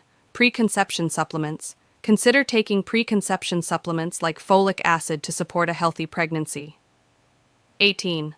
Limit exposure to harmful substances. Minimize exposure to environmental toxins and chemicals that may affect fertility. 19. Fertility-friendly lubricants. Use fertility-friendly lubricants that do not hinder sperm movement. 20. Patience and emotional support. Be patient and seek emotional support during the fertility journey, understanding that it may take time. Conclusion. Thank you for watching. Implementing these tips can significantly boost your chances of getting pregnant fast. Remember, consulting with a fertility specialist is crucial for personalized advice. Welcome to our review of in vitro fertilization, or IVF, a common treatment option for couples attempting to conceive. First, a basic explanation of how IVF works. The procedure starts with a woman taking medicine to encourage the development of numerous eggs in her ovaries. Once the eggs are ready, they are extracted during a small surgical operation. Next, the eggs are fertilized with the partner's or a donor's sperm in a laboratory dish. The resultant embryos are then transferred to the woman's uterus, with the goal that at least one will implant and result in a healthy pregnancy. IVF is often advised for couples who have been trying to conceive for at least 1 year without success, or for those with a known reproductive condition such as blocked fallopian tubes or low sperm count. It's crucial to understand that IVF is not always successful on the first try, and numerous rounds may be required to obtain a pregnancy. Additionally, IVF may be a physically and emotionally hard procedure, so it's crucial to have support and advice from a fertility professional and counselor. Whether you and your spouse are contemplating IVF, it's crucial to have a comprehensive examination and conversation with a fertility expert to see if it's the best decision for you. Thank you for watching. We hope this summary has been useful in understanding the fundamentals of IVF and the possibilities it has for families dealing with infertility. Start with a warm welcome and a brief introduction to the topic. Mention the importance of understanding ovulation for those trying to conceive or practicing contraception. Point 1. Know your menstrual cycle. Explain that ovulation occurs in the middle of your menstrual cycle. Discuss the typical menstrual cycle length, which is around 28 days, but can vary. Emphasize that tracking your cycle is essential. Point 2. Start with day 1. Explain that the first day of your menstrual bleeding is considered day 1 of your cycle. Point 3. Calculate your cycle length. Instruct viewers to record the number of days between the start of one period to the start of the next for a few months. Highlight that cycle length can vary and may not always be the same. Point 4. Determine your ovulation window. Mention that the ovulation window is usually around the midpoint of the cycle. To find it, subtract 14 from your average cycle length. For example, if your cycle is 28 days, subtract 14 to get 14. Your ovulation window is around day 14. Point 5. Use ovulation prediction kits. OPKs. Explain that OPKs can help pinpoint ovulation more accurately. Describe how to use OPKs by following the package instructions. Point 6. Monitor basal body temperature. BBT. Discuss how a woman's basal body temperature rises slightly after ovulation. Instruct viewers to use a basal thermometer and take their temperature every morning before getting out of bed. Point 7. Track cervical mucus changes. Explain that cervical mucus changes in consistency throughout the menstrual cycle. Describe how to observe and record these changes. Point 8. Pay attention to ovulation symptoms. Mention common symptoms like mild pelvic pain, breast tenderness, or heightened senses. Stress that these symptoms are not definitive but can be additional indicators. Point 9. Keep a ovulation calendar. Encourage viewers to create an ovulation calendar. Use a calendar or a smartphone app to track cycle length, OPK results, BBT, and other relevant data. Point 10. Be patient. Remind viewers that it may take a few months of tracking to accurately predict ovulation. Highlight the importance of patience and persistence. Conclusion. Summarize the key points discussed in the video. Remind viewers that understanding their ovulation cycle can be helpful whether they are trying to conceive or manage contraception. End with a call to action. Encourage viewers to subscribe, like, and share the video. Invite them to ask questions or share their experiences in the comment section. C-Section Recovery Guide, 20 Essential Tips for New Moms. 1. Introduction. Start by welcoming viewers and acknowledging the commonality of C-sections in childbirth. 2. Immediate post-op care. Discuss the importance of following medical advice for wound care and pain management. Highlight the significance of rest and limited physical activity in the initial days. 3. Incision care. Explain how to clean and care for the incision site. Stress the significance of keeping the incision dry and watching for signs of infection. 4. Pain management. Talk about prescribed pain medications and their proper usage. Suggest non-pharmacological methods like using a heating pad or practicing deep breathing exercises. 5. Activity guidelines. Emphasize the need for gradual reintroduction of daily activities.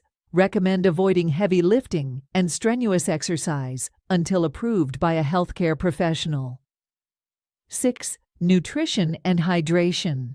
Highlight the importance of maintaining a healthy diet for recovery. Encourage staying hydrated to aid in healing. 7. Monitoring postpartum bleeding. Discuss what is considered normal postpartum bleeding and when to seek medical attention. 8. Emotional well-being. Address the emotional aspects of recovery and potential postpartum emotions. Encourage open communication with healthcare providers about mental health concerns. 9. Follow-up appointments. Stress the importance of attending postoperative checkups. Explain what to expect during these appointments and how healthcare providers monitor recovery. 10. Support system. Discuss the role of family and friends in providing support. Emphasize the importance of seeking help when needed. 11. Breastfeeding after C-section. Offer guidance on breastfeeding positions that are comfortable post-surgery. Highlight the benefits of breastfeeding for both the mother and baby. 12. Scar massage. Introduce scar massage as a technique to promote healing and reduce scar tissue. Demonstrate gentle massage techniques. 13. Resuming intimacy. Discuss the importance of waiting until physically and emotionally ready. Provide tips for comfortable intimacy post-C-section. 14. Postpartum exercise guidelines. Explain when it's safe to start postpartum exercises. Offer examples of gentle exercises to aid in recovery. 15. Birth control options. Discuss contraceptive options suitable for post-C-section recovery. Encourage discussions with healthcare providers about family planning. 16. Warning signs. Outline potential complications and the importance of recognizing warning signs. Stress the need to seek immediate medical attention for any concerning symptoms. 17. Scar appearance. Address common concerns about the appearance of the scar. Provide reassurance that scars tend to fade over time. 18. Returning to work. Discuss factors to consider when planning a return to work. Emphasize the importance of balancing work responsibilities with ongoing recovery needs. 19. Long-term care considerations. Mention the potential for future pregnancies and how that may impact the C-section scar. Discuss any long-term considerations or precautions advised by healthcare professionals. 20. Conclusion. Summarize key points. Encourage viewers to consult with their healthcare providers for personalized advice. Remember to tailor the script to your audience and provide a disclaimer to consult with healthcare professionals for personalized advice.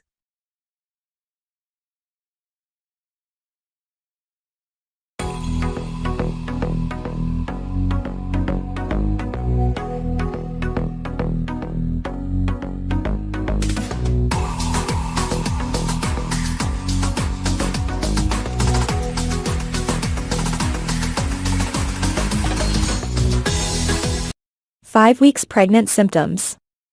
Pregnancy symptoms are unique and unpredictable.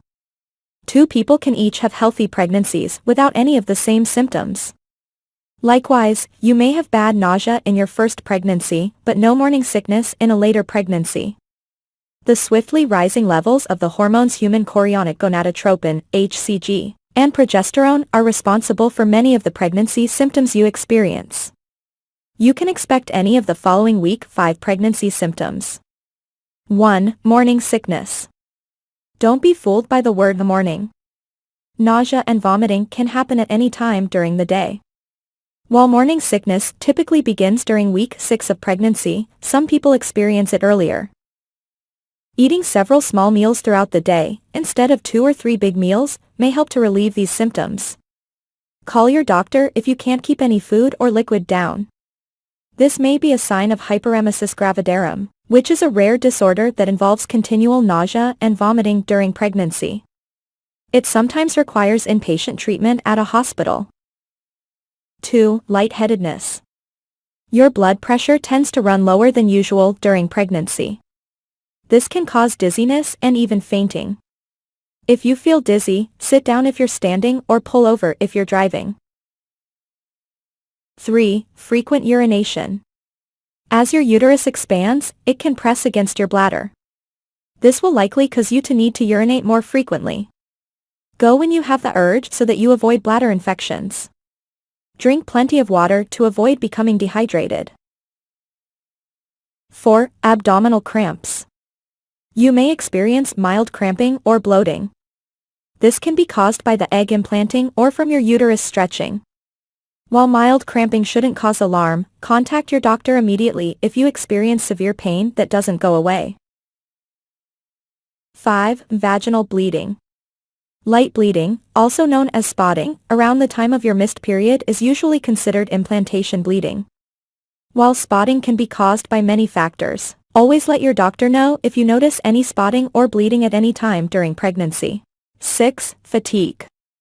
As your progesterone levels increase, you may find yourself feeling sleepy and losing energy. Fatigue is most common during the first trimester, but some people will experience fatigue throughout their pregnancy. 7. Breast changes. You may experience tender, sore, swollen, or fuller breasts as your hormone levels change. This is one of the earliest symptoms of pregnancy and may appear soon after conception. 8. Food cravings and aversions. Your changing hormones can lead to a change in your appetite. You may find yourself avoiding foods you used to enjoy, or you may start craving foods you don't commonly eat. You can begin experiencing food cravings and aversions early on in your pregnancy. 9. Constipation. Your food will start moving more slowly through your digestive system to give nutrients more time to be absorbed into your bloodstream and reach your baby. This delayed transit can lead to constipation. Eating more fiber and drinking lots of fluids can help relieve or eliminate constipation. 10. Increased vaginal discharge. Vaginal discharge during pregnancy may be expected. It should be thin, white, milky, and mild smelling.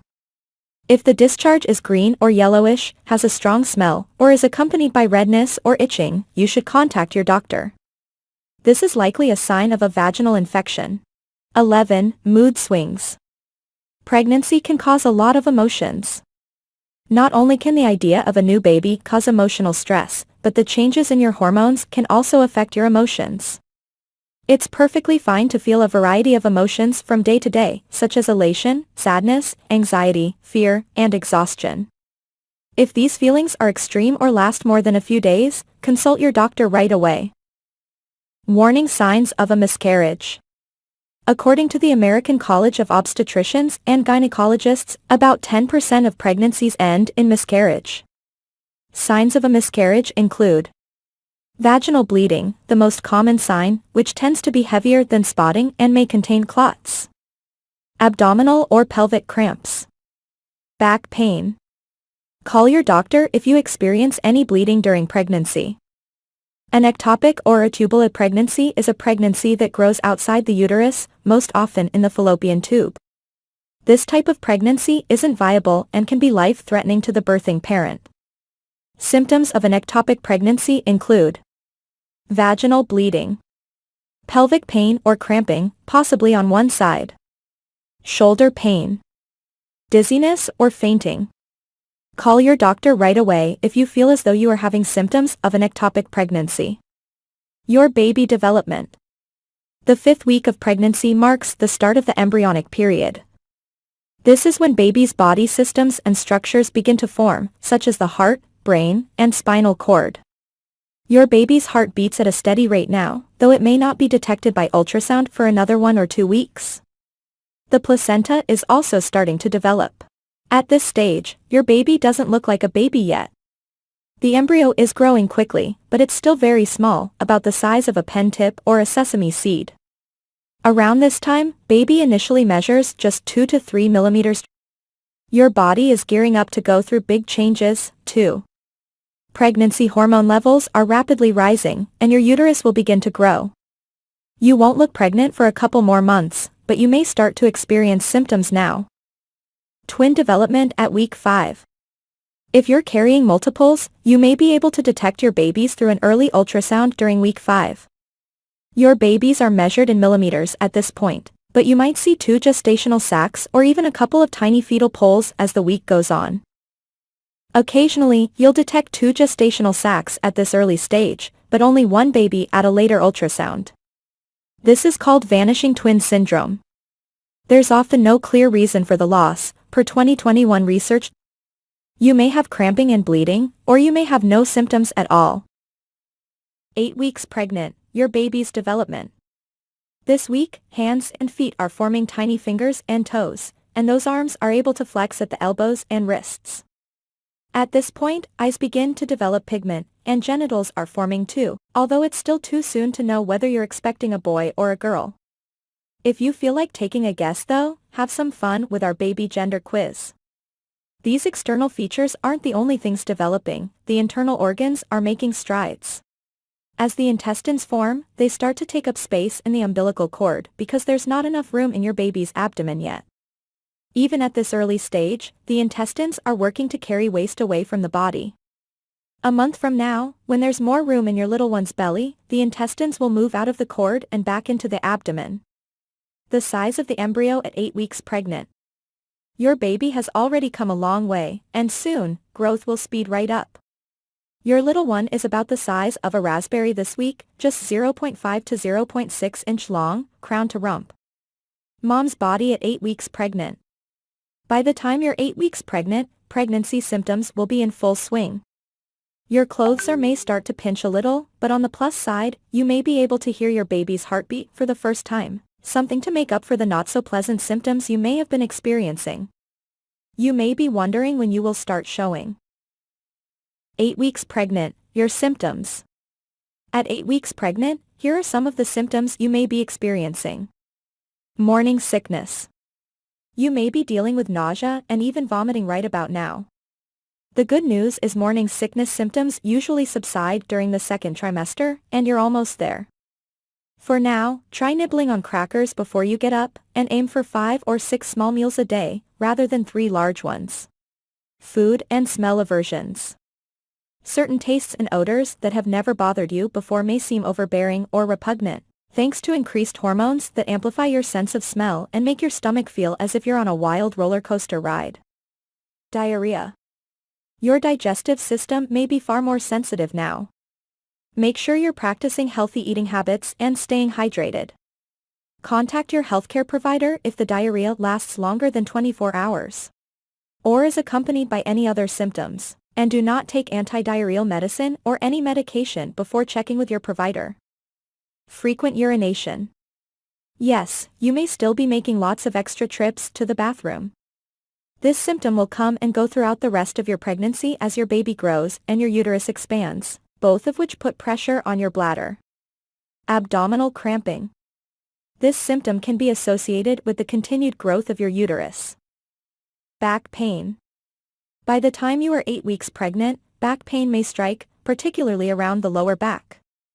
That's because the muscles in your back are working a bit harder than usual as your weight is redistributed to accommodate your growing uterus. Furthermore, your center of gravity is changing, and those pregnancy hormones are working on relaxing ligaments in the joints of your pelvis. Light spotting. Spotting, a few drops of blood at a time, can be normal. However, be sure to talk to your healthcare provider if you feel at all concerned and call right away if you notice heavier bleeding. Fatigue. Your progesterone levels are increasing, which can often leave you feeling more tired than usual. Go ahead and grab some extra snooze time whenever you can. If you're feeling exhausted, listen to your body and try to take it easy. Trouble sleeping. Changing hormone levels, discomfort, and extra trips to the restroom often add up to disturbed sleep. Try listening to peaceful music or reading a book if you're feeling wide awake. You can also try drinking warm milk or taking a shower or bath before bed.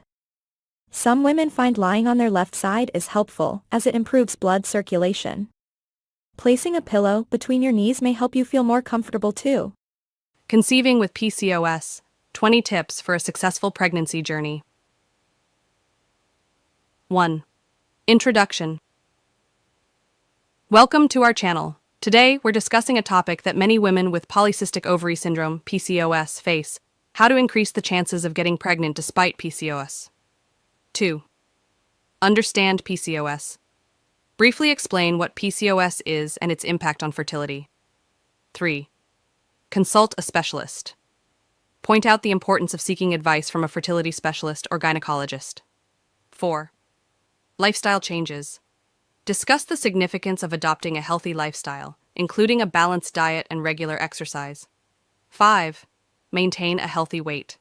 Highlight the connection between weight management and PCOS-related fertility issues. 6. Monitor ovulation. Explain methods for tracking ovulation, such as using ovulation predictor kits. 7. Timing intercourse. Offer guidance on the optimal timing for intercourse during the menstrual cycle. 8. Fertility-friendly diet. Suggest foods that may positively impact fertility for women with PCOS. 9. Stay hydrated. Emphasize the importance of staying hydrated for overall reproductive health. 10. Reduce stress. Discuss stress management techniques as stress can impact fertility. 11. Supplements. Introduce supplements like folic acid and inositol that may support fertility. 12. Medications. Briefly mention medications that may be prescribed to regulate ovulation. 13. In vitro fertilization, IVF. Touch on the option of assisted reproductive technologies like IVF. 14. Acupuncture. Mention studies suggesting acupuncture may aid fertility in women with PCOS. 15. Regular checkups. Encourage regular checkups to monitor progress and adjust strategies if needed. 16. Partners' health. Remind that male fertility is crucial and partners should maintain their health. 17. Educate yourself. Encourage women with PCOS to educate themselves on their condition and fertility. 18. Community support. Recommend joining online communities or support groups for sharing experiences. 19. Patience and persistence. Emphasize that the journey might take time and persistence is key. 20. Closing. Conclude with a message of hope, reminding viewers that many women with PCOS. The effects of teenage pregnancy, 20 key points. 1. Introduction. Hello everyone, welcome back to our channel. Today, we're diving into a crucial topic, the effects of teenage pregnancy. 2. Higher health risks.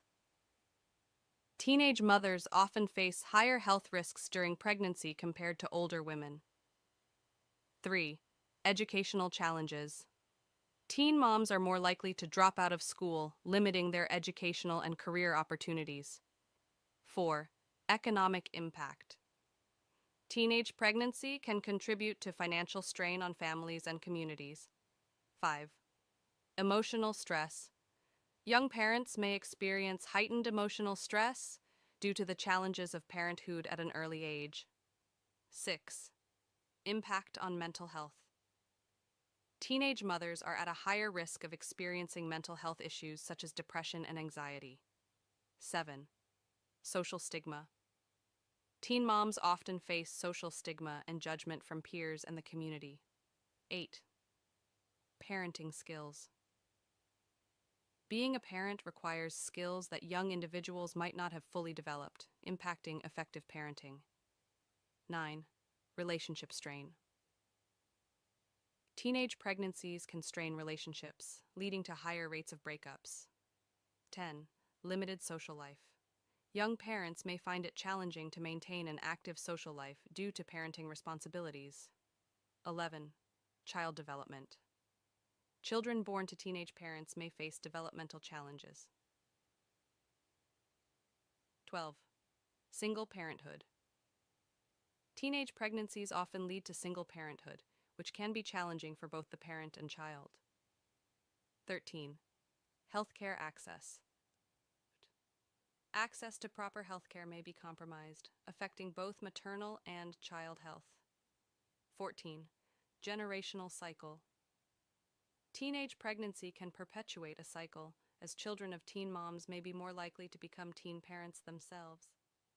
15. Limited career opportunities. Teen moms often face difficulties pursuing and maintaining careers, impacting their financial independence.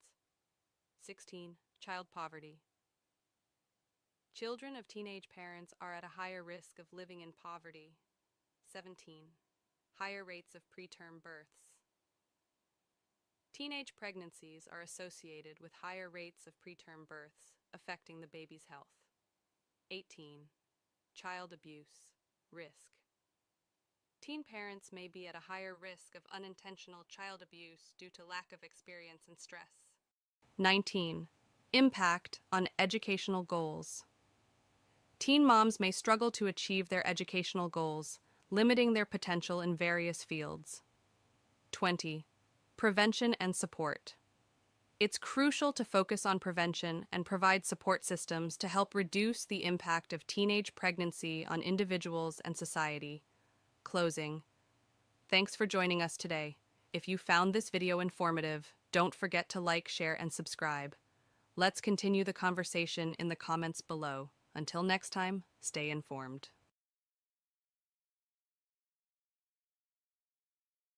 Title: 27 Foods to Avoid During Pregnancy. Introduction. Welcome back to our channel. Today, we're discussing crucial information for expectant mothers. If you're pregnant or planning to be, it's essential to be mindful of your diet for a healthy pregnancy. Point 1. Raw seafood. Raw seafood, like sushi and oysters, can pose a risk of contamination with harmful bacteria or parasites. Opt for fully cooked options. Point 2. High mercury fish. Avoid high mercury fish, such as shark, swordfish, king mackerel, and tilefish. Mercury can harm the developing nervous system of the fetus. Point 3. Undercooked eggs. Ensure that eggs are fully cooked to avoid the risk of salmonella infection. Point 4. Raw or undercooked meat. Raw or undercooked meat may harbor bacteria or parasites. Cook meat thoroughly to eliminate these risks. Point 5. Unpasteurized dairy. Unpasteurized dairy products can contain harmful bacteria like Listeria. Stick to pasteurized options for safety. Point 6. Excessive caffeine. Limit caffeine intake to avoid potential complications. Opt for decaffeinated beverages when possible. Point 7. High sugar and processed foods. Excess sugar and processed foods contribute to unnecessary weight gain. Focus on whole, nutrient-rich options. Point 8. Unwashed produce. Ensure thorough washing of fruits and vegetables to eliminate any potential contaminants. Point 9. Alcohol. Alcohol can cause developmental issues, so it's best to abstain during pregnancy.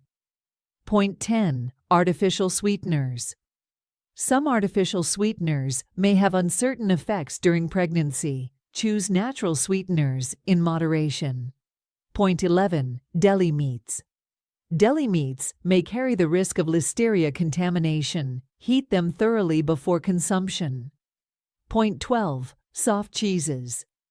Avoid soft cheeses like feta, brie, and blue cheese, as they may harbor harmful bacteria. Point 13. Excessive vitamin A. High doses of vitamin A found in some supplements and liver can be harmful during pregnancy.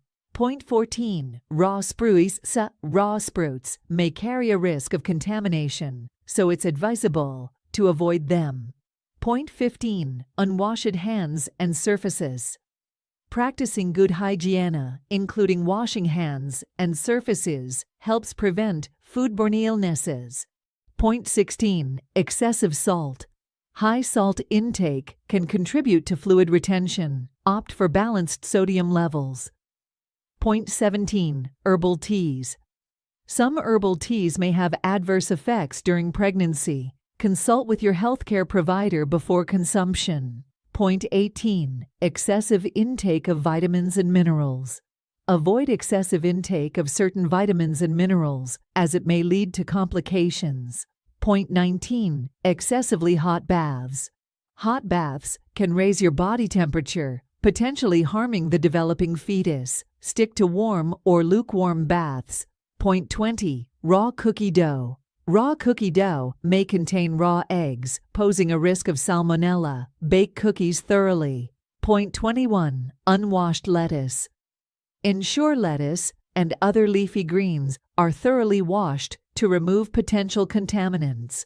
Point 22. Excessive tuna. While fish is beneficial, too much tuna can lead to excessive mercury intake. Choose low mercury options.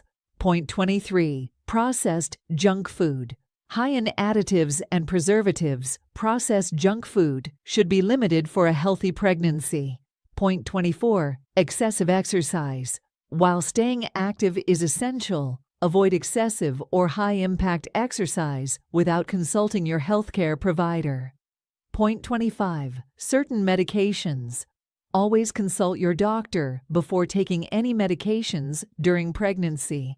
Point 26. Smoking. Smoking poses severe risks during pregnancy. Quitting is the best option for the health of you and your baby. Conclusion. Remember, a healthy diet and lifestyle are crucial during pregnancy. Consult with your healthcare provider for personalized advice. If you found this information helpful, don't forget to like, subscribe, and share. Until next time, take care. 9 weeks pregnant. Your baby's development. This week, your little one, now officially known as a fetus, is looking less and less like a little pink blob and instead has more of a mini baby shape. Even the tail that had been present in earlier weeks has almost disappeared. Tiny facial features continue to develop this week, including a more prominent nose and eyelids. Up top, the head is large compared to the body, while down below, little toes are now visible. Internal organs are also forming, including the digestive and reproductive systems, meaning that the intestines as well as testes or ovaries are growing. Now that you're 9 weeks pregnant, your little one may be starting to move, thanks to some recent muscle development. But you'll have to wait until sometime in the second trimester to actually feel these movements. The size of the fetus at 9 weeks pregnant. At 9 weeks, the fetus is about the size of a cherry. Your little one may now measure 0.6 to 0.7 inch long and weigh about 0.12 ounce. Mom's body at 9 weeks pregnant. Symptoms at 9 weeks pregnant may include changes to your breasts. They are probably fuller, heavier, and tender to the touch due to the enlargement of your milk glands and an increase in fatty tissue. Although your breasts will likely continue to grow throughout your pregnancy, the sensitivity will usually subside once your body adjusts to the surge of pregnancy hormones. 9 weeks pregnant, your symptoms. At 9 weeks pregnant, here are some of the symptoms you may be experiencing. Growing waistline. Your belly at 9 weeks pregnant may not have a pronounced, rounded look, but your pre-pregnancy clothes are probably feeling a little snug due to a combination of a thickening waistline and some bloating brought on by your old friends, pregnancy hormones. Spotting.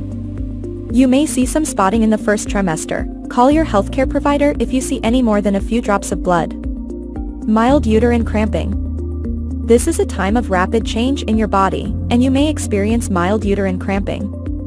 If the cramping is severe, or if you feel other pain like lower back pain, call your doctor to rule out any problems. Morning sickness.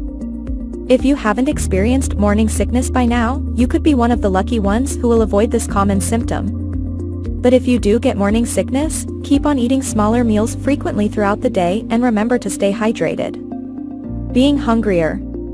You may start to feel a bit hungrier than usual, so munch on some extra snacks, keeping in mind that you only need to add about 300 calories to your daily intake. Foods like fruit, cereal, and yogurt are great choices. Food cravings and aversions.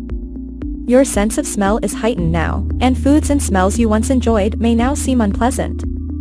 On the flip side, you may now find you crave certain foods. You can feel free to indulge any food cravings you have, as long as they seem healthy. Just make sure you're sticking to a balanced diet. Always talk to your healthcare provider if you crave non-food things like dirt or chalk. Fatigue. Thanks to an increase in your levels of the hormone progesterone during the first trimester, you may find yourself sleepier than usual. Rest as much as you can during the day, particularly if you're having trouble sleeping at night. Feeling moody. If you're feeling on top of the world one minute and doomed the next, you can thank pregnancy hormonal changes. Speak to loved ones about how you're feeling. It may help you feel a little better, and seek help from your healthcare provider if your mood swings are severe. Frequent urination. Yes, those extra trips to the bathroom may still be a part of your day as your baby grows and your uterus presses against your bladder. This need to pee more often may also be caused by the increased volume of blood in your body, which makes your kidneys work overtime. Don't drink less water, as staying hydrated is important, but try to go to the restroom before you head out the door or before you go into a long meeting. If you notice a burning sensation or pain when you pass urine, call your doctor, because this can be a sign of a urinary tract infection. Acne. If you're experiencing acne now and didn't before you got pregnant, or if your acne is worse now than before, it may be one of your pregnancy symptoms. Read up on how you can combat some of those spots and blemishes, and remember that it's just one of those pesky pregnancy hormone-related symptoms that should clear soon after your baby is born.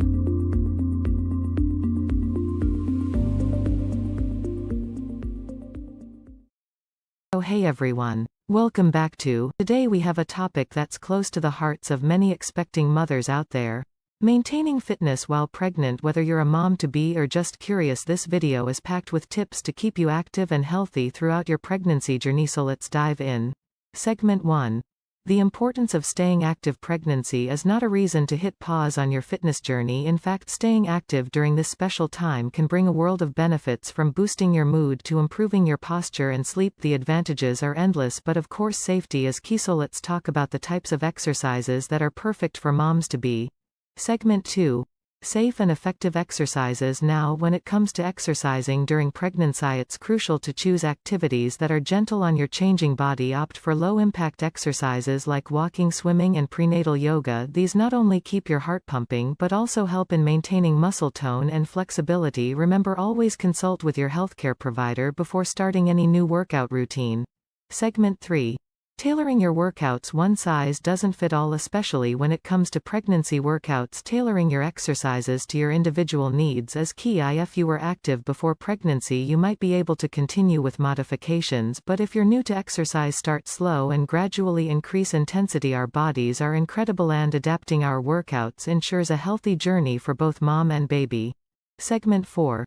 Listen to your body. Pregnancy comes with its own set of physical changes, and it's essential to listen to your body. If something doesn't feel right, modify or skip it. This isn't the time to push your limits. Pay attention to your energy levels and give yourself the rest you need. Remember, a happy and healthy mom means a happy and healthy baby. Segment 5. Building a support system. Host. Staying fit during pregnancy is not just about the physical aspect. Point 4s. Greater than. It's also about having a strong support system. Connect with other expecting moms, join prenatal fitness classes, or even involve your partner in your workouts. Having a community around you can make this journey even more enjoyable. Conclusion. And there you have it. Tips and tricks to stay fit and active during pregnancy. Remember, every pregnancy is unique, so consult with your healthcare provider to create a personalized fitness plan. If you enjoyed this video, give it a thumbs up, and don't forget to subscribe for more content.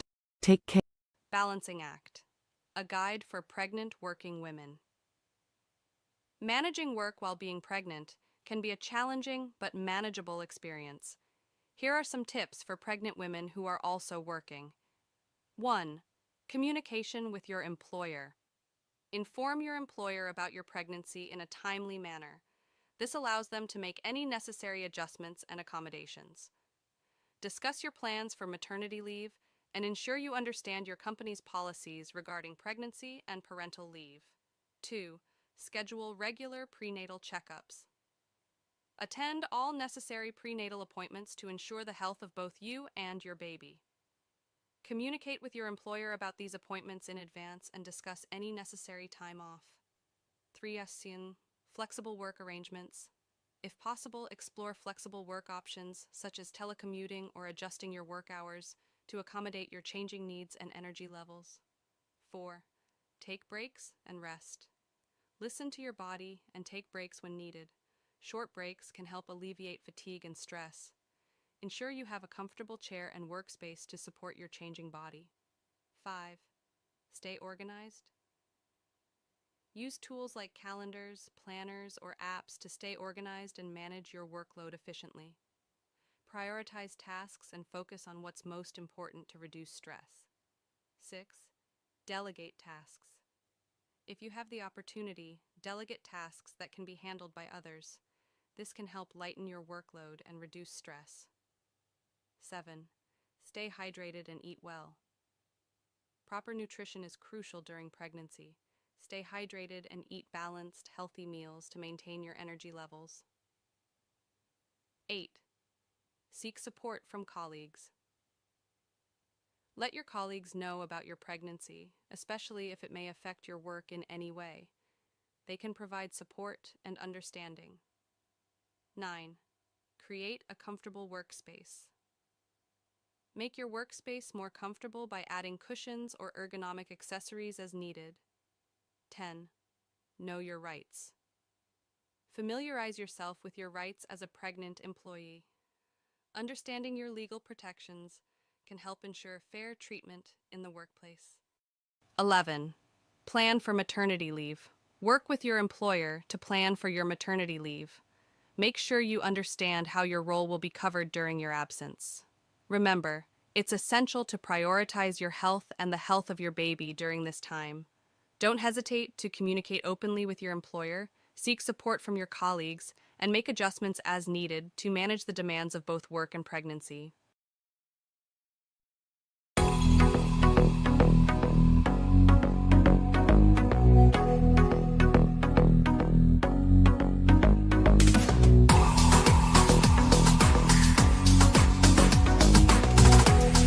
Introduction.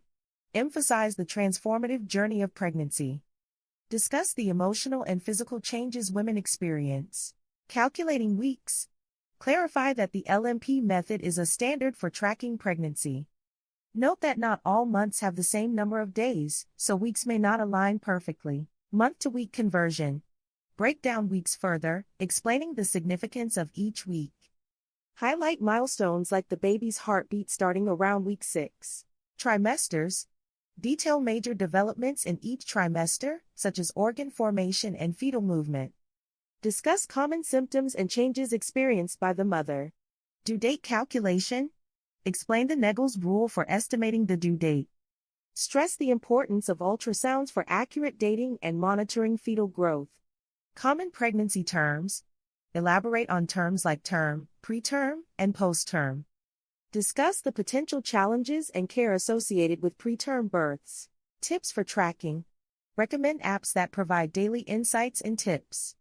Suggest creating a pregnancy journal to document experiences and questions for healthcare providers. Closing. Reinforce the uniqueness of each pregnancy journey. Express support for viewers going through this experience. Disclaimer. Emphasize that the provided information is general and may not cover specific cases. Encourage seeking professional advice for personalized guidance. Call to action. Ask viewers to share their pregnancy stories or questions. Remind them to consult healthcare providers for accurate and personalized information. Introduction. Greetings and welcome. Mention the importance of a healthy diet during pregnancy. Point 1. Balanced diet. Emphasize the need for a well-balanced diet. Include a variety of food groups, fruits, vegetables, whole grains, proteins, and dairy. Highlight the importance of getting essential nutrients from different sources. Point 2. Folic acid and iron. Discuss the significance of folic acid in preventing birth defects. Mention good sources of folic acid, leafy greens, citrus fruits. Fortified cereals. Highlight the importance of iron for preventing anemia during pregnancy. Include iron-rich foods, lean meats, beans, spinach, and fortified cereals. Point 3. Omega-3 fatty acids. Explain the benefits of omega-3 fatty acids for the baby's brain development. Include sources of omega-3s. Fatty fish like salmon, chia seeds, flax seeds, walnuts. Point 4. Adequate hydration. Stress the importance of staying hydrated during pregnancy. Recommend water as the primary beverage. Limit caffeine intake and avoid sugary drinks. Point 5. Calcium for bone health. Discuss the need for calcium in supporting the baby's bone development. Include good sources of calcium, dairy products, fortified plant-based milk, leafy greens.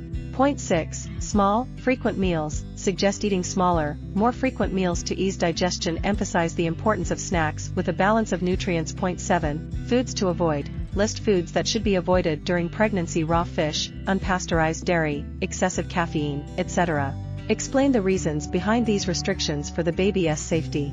Conclusion: recap the key points. Encourage consulting with a healthcare provider for personalized advice. Invite viewers. Journey through the stages of pregnancy. Objectives. Define the 3 main stages of pregnancy: the first trimester, second trimester, and third trimester. Identify and describe the approximate duration of each pregnancy stage, including the weeks and months. Explain the physical and hormonal changes that occur during each pregnancy. What is pregnancy? Pregnancy is a biological process in which a woman's body nurtures and develops a fertilized egg, leading to the growth and development of an embryo and fetus inside the uterus. It occurs when a sperm cell fertilizes an egg, resulting in the formation of a zygote. The stages of pregnancy are typically divided into 3 trimesters, each approximately 3 months long. Throughout pregnancy, the fetus grows and develops, forming organs, tissues, and body systems. The average duration of pregnancy is around 40 weeks, calculated from the first day of the woman's last menstrual period. First trimester pregnancy. Pregnancy weeks 1 to 4. Fertilized egg travels down the fallopian tube and implants into the uterine lining. The fertilized embryo begins to form and consists of a cluster of cells. Development of the neural tube, which will become the brain and spinal cord, begins. Formation of the placenta, connecting the embryo to the mother's bloodstream. Pregnancy weeks 5-8. The embryo grows rapidly. Basic features of the baby begin to take shape. The umbilical cord forms, connecting the baby to the placenta. The neural tube closes, marking the completion of the baby's spinal cord. The placenta grows and takes on a crucial role in pregnancy weeks 9-13. Major organ systems have formed, and the baby's structure is more defined. The fetus develops fingers and toes, which are initially webbed but begin to separate. Facial features become more distinct, and the eyes may move closer together. Muscles develop, allowing the fetus to make spontaneous movements. Second trimester pregnancy weeks 14-17. Many of the major organs and body systems functioning or nearing functionality. Fine hair called lanugo begins to cover the baby's body to provide insulation. Bones continue to harden and muscles develop, enabling coordinated movements. The baby starts to practice swallowing and can even suck its thumb. Pregnancy weeks 18-22. The baby experiences a substantial growth spurt with an increase in size and weight. The baby's senses continue to develop, and it can now hear sounds from the outside world. The skeleton continues to develop, and the bone marrow produces red blood cells. A waxy substance starts to form on the baby's skin to protect it in the amniotic fluid. Pregnancy weeks 23-27. The baby's growth continues at a rapid pace, and their body becomes more proportionate. Lungs continue to develop, and respiratory movements, such as practice breathing, occur. Skin becomes less translucent as fat deposits start to develop beneath the skin. Eyelids and eyebrows are fully formed, and the baby's eyes begin to open. Third trimester pregnancy weeks 28-31. Brain development progresses, with the nervous system becoming more complex. The baby's position may shift, with the head typically moving downward into the pelvis. Movements may be more vigorous as they have limited space in the uterus. Organs continue to mature, increasing their readiness for independent functioning. Pregnancy weeks 32-35. The baby gains more weight, accumulating fat layers under their skin for energy reserves. The baby's head settles deeper into the pelvis, positioning itself for delivery. Organ systems further mature and develop in preparation for life outside the womb. Movements may feel more restricted due to increasing size and limited space. Pregnancy weeks 36 to 40.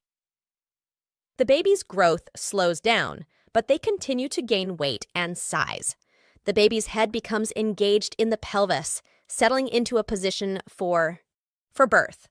The baby's organs are fully developed and ready for independent functioning. The baby's bones and skull remain flexible to facilitate the birthing process.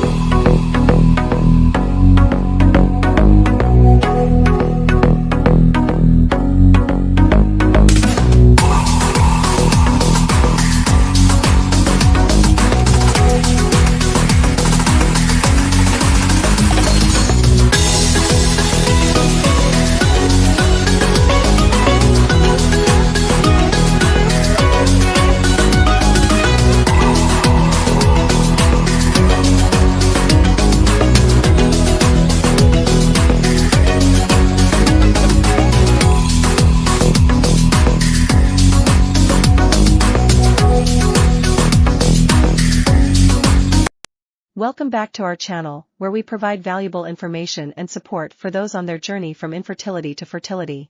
Today, we'll be discussing the step-by-step process of transitioning from infertility to achieving a successful pregnancy. If you're new here, don't forget to hit the subscribe button and the notification bell so you won't miss any of our informative videos. Let us dive right into it. Step 1. Seeking professional help. The first crucial step in the journey is seeking professional help. Consult a reproductive endocrinologist or fertility specialist to evaluate your medical history, conduct tests, and diagnose any underlying issues causing infertility. Step 2. Diagnosis and treatment plan. Once diagnosed, your fertility specialist will create a personalized treatment plan. This may include lifestyle changes, medications, or advanced assisted reproductive technologies like in vitro fertilization (IVF), intrauterine insemination (IUI), or egg freezing. Step 3. Lifestyle and dietary changes. Making positive lifestyle changes can significantly impact your fertility. Maintain a healthy weight, exercise regularly, and consume a balanced diet rich in vitamins, minerals, and antioxidants. Reducing stress through activities like yoga or meditation can also be beneficial. Step 4. Medications and hormonal therapy. In some cases, hormonal imbalances may be causing infertility. Your specialist might prescribe medications to regulate your hormones and improve your chances of conception. Step 5. Assisted reproductive technologies (ART). When other methods aren't successful, you may explore assisted reproductive technologies such as IVF. This involves fertilizing eggs with sperm in a laboratory and transferring the resulting embryos into the uterus. Step 6. Egg or sperm donation. If needed, you may consider using donated eggs or sperm. This option is often chosen when a partner has low-quality eggs or sperm or in cases of same-sex couples. Step 7. Surrogacy. Surrogacy is another option for individuals or couples who can't carry a pregnancy themselves. A surrogate mother carries the pregnancy on behalf of the intended parents. Step 8. Adoption. If achieving a biological pregnancy isn't possible, adoption is a wonderful way to build a family. Adoption agencies can help match you with a child, and the process varies by country and jurisdiction. Step 9. Emotional support. Throughout this journey, emotional support is essential. Consider joining support groups, seeking therapy, or confiding in close friends and family members who can provide comfort and understanding. Step 10. Patience and persistence. Remember, the path from infertility to fertility can be challenging, but staying patient and persistent is key. Celebrate small victories, lean on your support network, and never lose hope. Conclusion. Host. That wraps up our step-by-step guide on transitioning from infertility to fertility. We hope you found this information helpful and encouraging. If you have any questions or would like us to cover specific topics in the future, please leave a comment below. Don't forget to give this video a thumbs up and share it with anyone who might benefit. Thank you for watching, and we'll see you in the next video. Stay strong and keep believing in the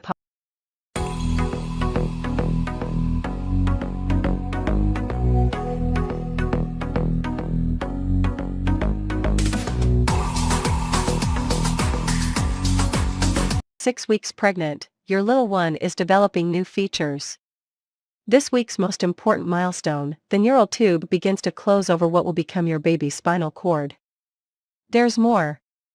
This week, the areas that will become the eyes and ears have started to project as bumps, and other tiny buds are forming that will eventually grow into arms and legs. A tiny heartbeat of about 105 beats per minute may be detectable in an ultrasound this week, and the brain and nervous system are also developing quickly. In fact, the nose, mouth, and inner and outer ears are just starting to take shape, along with the lungs. In just a few weeks, breathing tubes will form between the throat and the lungs, getting ready for your little one's first breath of air, and maybe a loud wail, at birth. The size of the embryo at 6 weeks pregnant. At 6 weeks, your embryo measures an average of 0.08 to 0.2 inches, about the size of a pomegranate seed. Take a look at the visual below to get an idea of how things are progressing inside your belly.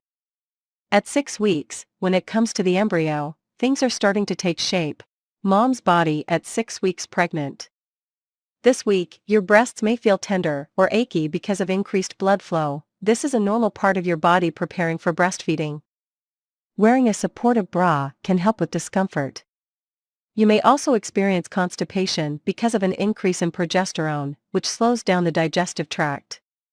To deal with this, exercise regularly, eat a balanced diet with high-fiber foods, and drink plenty of water. 6 weeks pregnant, your symptoms. At 6 weeks pregnant, here are some of the symptoms you may be experiencing. Spotting. It's not unusual to see some spotting at 6 weeks, but it should be light, not even enough to cover a small pantyliner. This implantation bleeding is normal, but if you see a lot of blood, if the spotting lasts longer than 2 days, or you have any concerns, be sure to see your doctor right away. Cramping. At 6 weeks pregnant, slight cramping can be normal.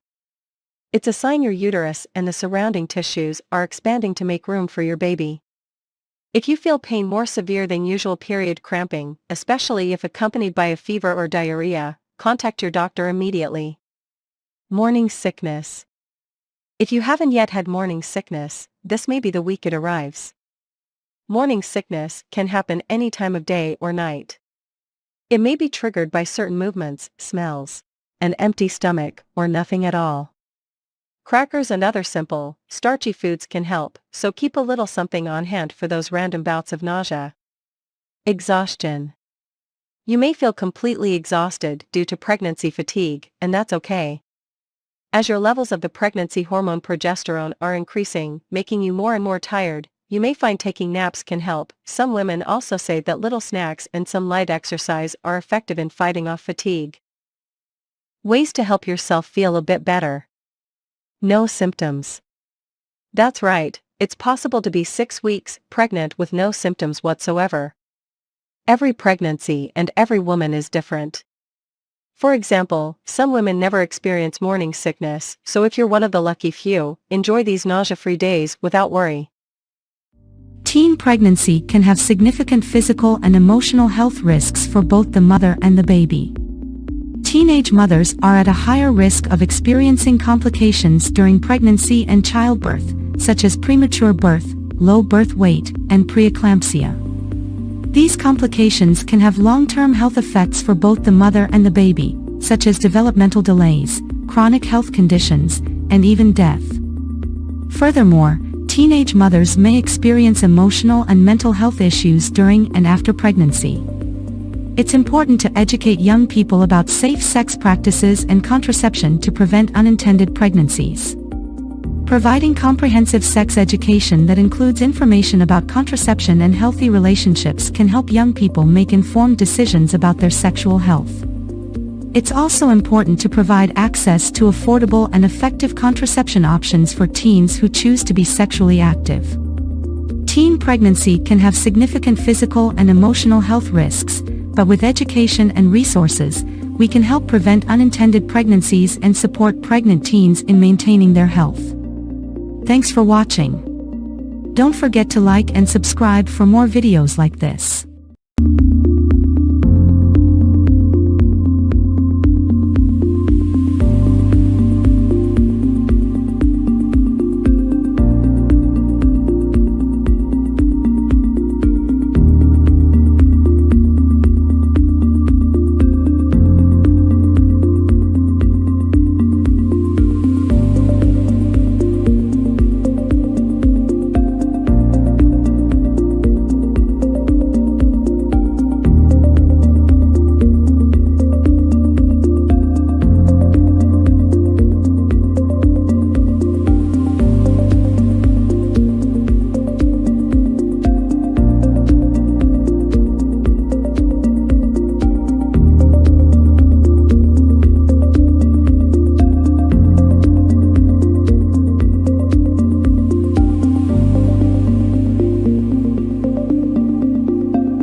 10 healthcare needs of pregnant teenagers and their babies. 1. Pregnant teenagers have unique healthcare needs that require specialized care and attention. 2. Prenatal care is critical for ensuring a healthy pregnancy and reducing the risk of complications for both the mother and baby. 3. Teenage mothers are more likely to experience pregnancy-related complications, such as preterm labor and low birth weight babies. 4. Adequate nutrition and regular exercise are essential for the health of both the mother and baby during pregnancy. 5. Teenage mothers may require additional emotional and psychological support throughout their pregnancy and after giving birth. 6. Babies born to teenage mothers are at higher risk of health problems and developmental delays. 7. Early and regular pediatric care is essential for ensuring the health and development of babies born to teenage mothers. 8. Teenage mothers may require education and support in breastfeeding, as breast milk provides essential nutrients and immunity for babies. 9. Family planning and contraception counseling should be provided to teenage mothers to prevent unintended pregnancies in the future. 10. Providing comprehensive healthcare services to pregnant teenagers and their babies is crucial for improving maternal and child health outcomes.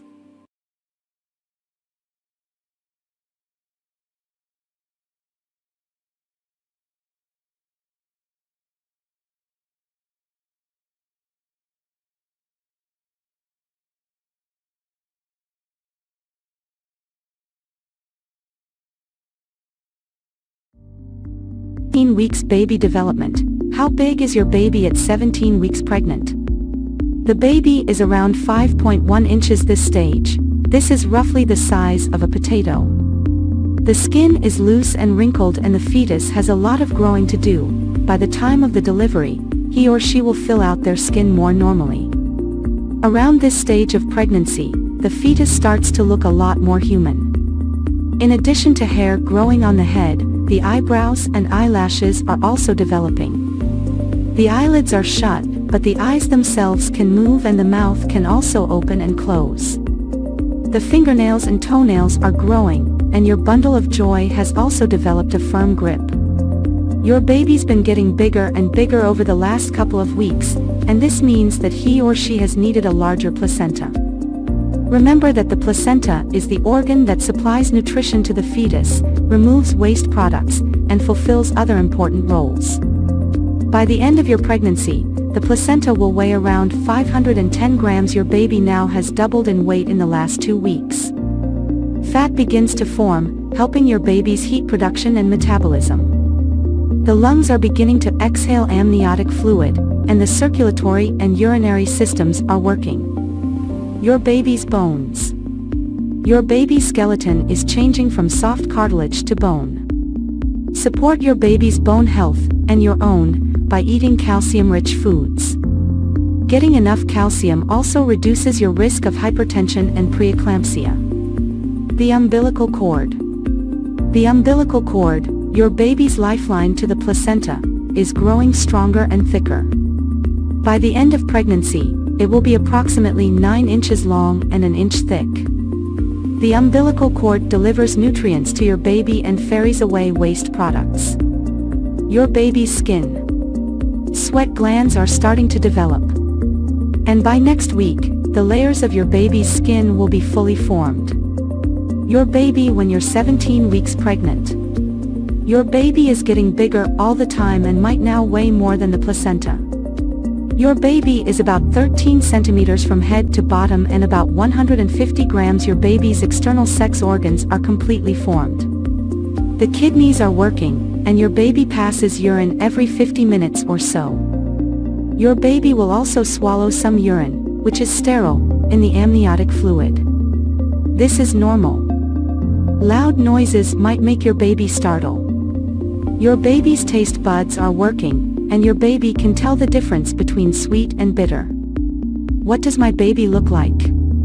Your baby, or fetus, is around 12 centimeters long, from head to bottom, and weighs around 150 grams. That's roughly the size of a pomegranate and the weight of a ball of mozzarella.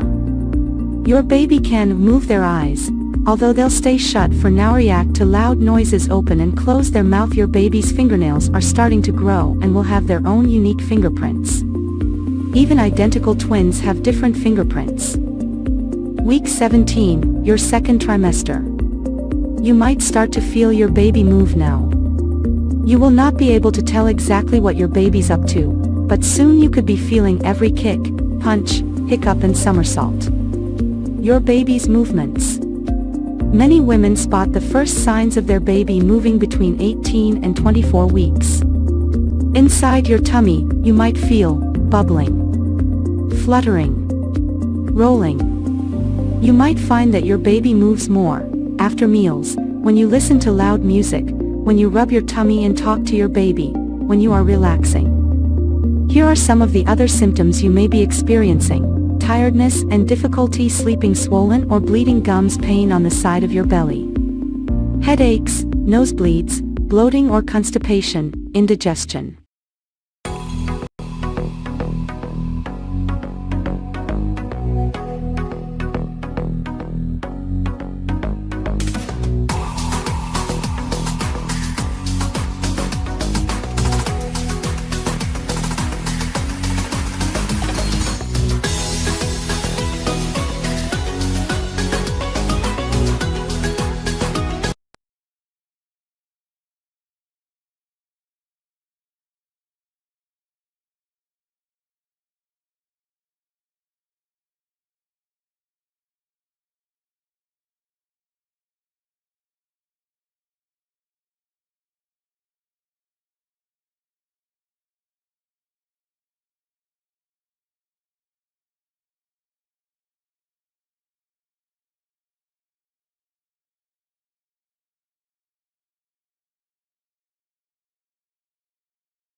Sure, let us break down the key points for each trimester. First trimester, weeks 1-12, early signs and development overview of conception and early fetal development.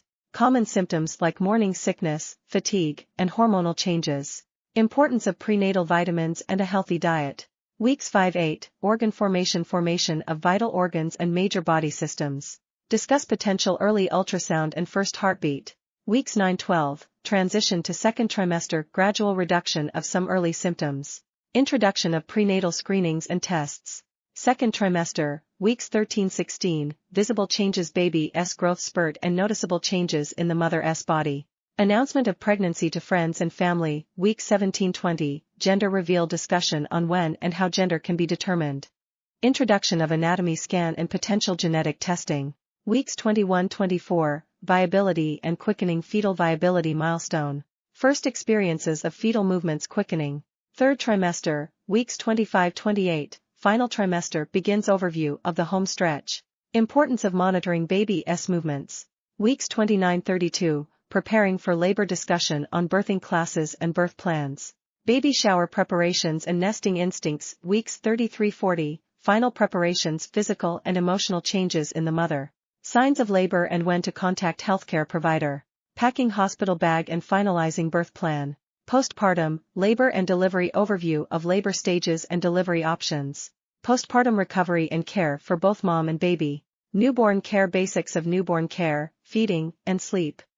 Emotional adjustments and potential postpartum support. Remember, this is just an outline. Feel free to expand on each point based on your audience and the depth you want to cover.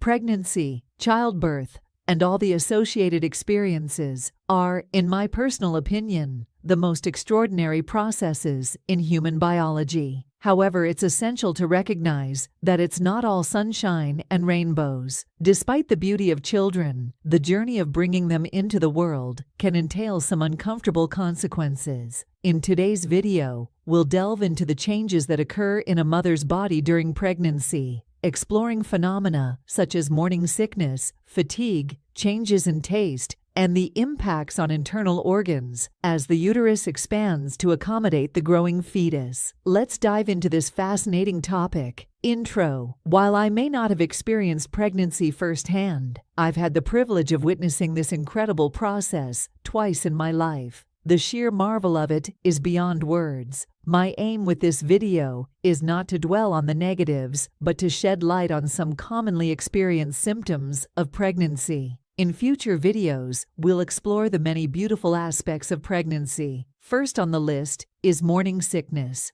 Contrary to its name, it can occur at any time of day and isn't obliged to vanish post-lunge. Although the precise cause remains elusive, the hormone HCG likely plays a significant role. HCG, or human chorionic gonadotropin, doubles every 48 to 72 hours during the first 12 weeks of pregnancy, peaking and then declining. Higher levels may indicate multiple pregnancies or issues like Down syndrome. While most experience relief by weeks 12 to 16, some endure severe morning sickness throughout, known as hyperemesis gravidarum, which poses serious challenges. Moving on to fatigue, progesterone, and its metabolite, allopregnanolone, are key players. Progesterone levels rise steadily throughout pregnancy, contributing to drowsiness due to enhanced responsiveness to the neurotransmitter GABA. Fatigue tends to ebb in the second trimester before resurfacing in the third,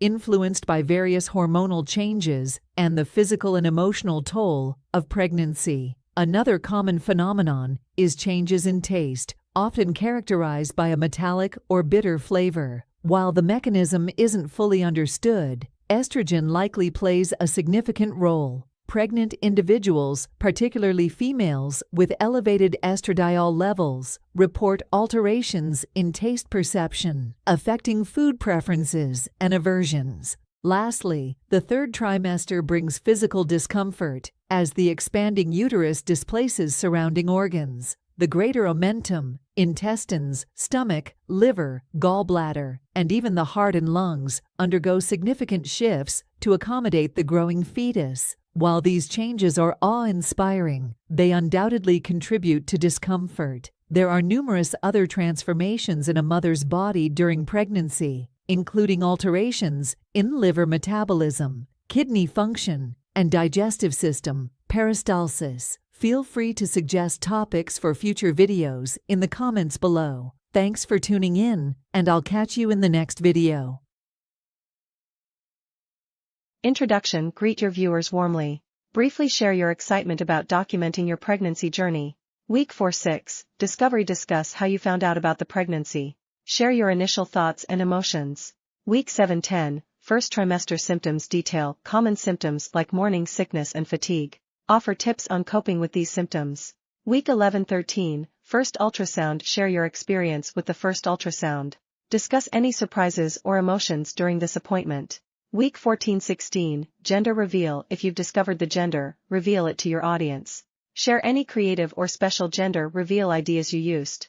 Week 17-20, Second trimester milestones. Discuss improvements in symptoms.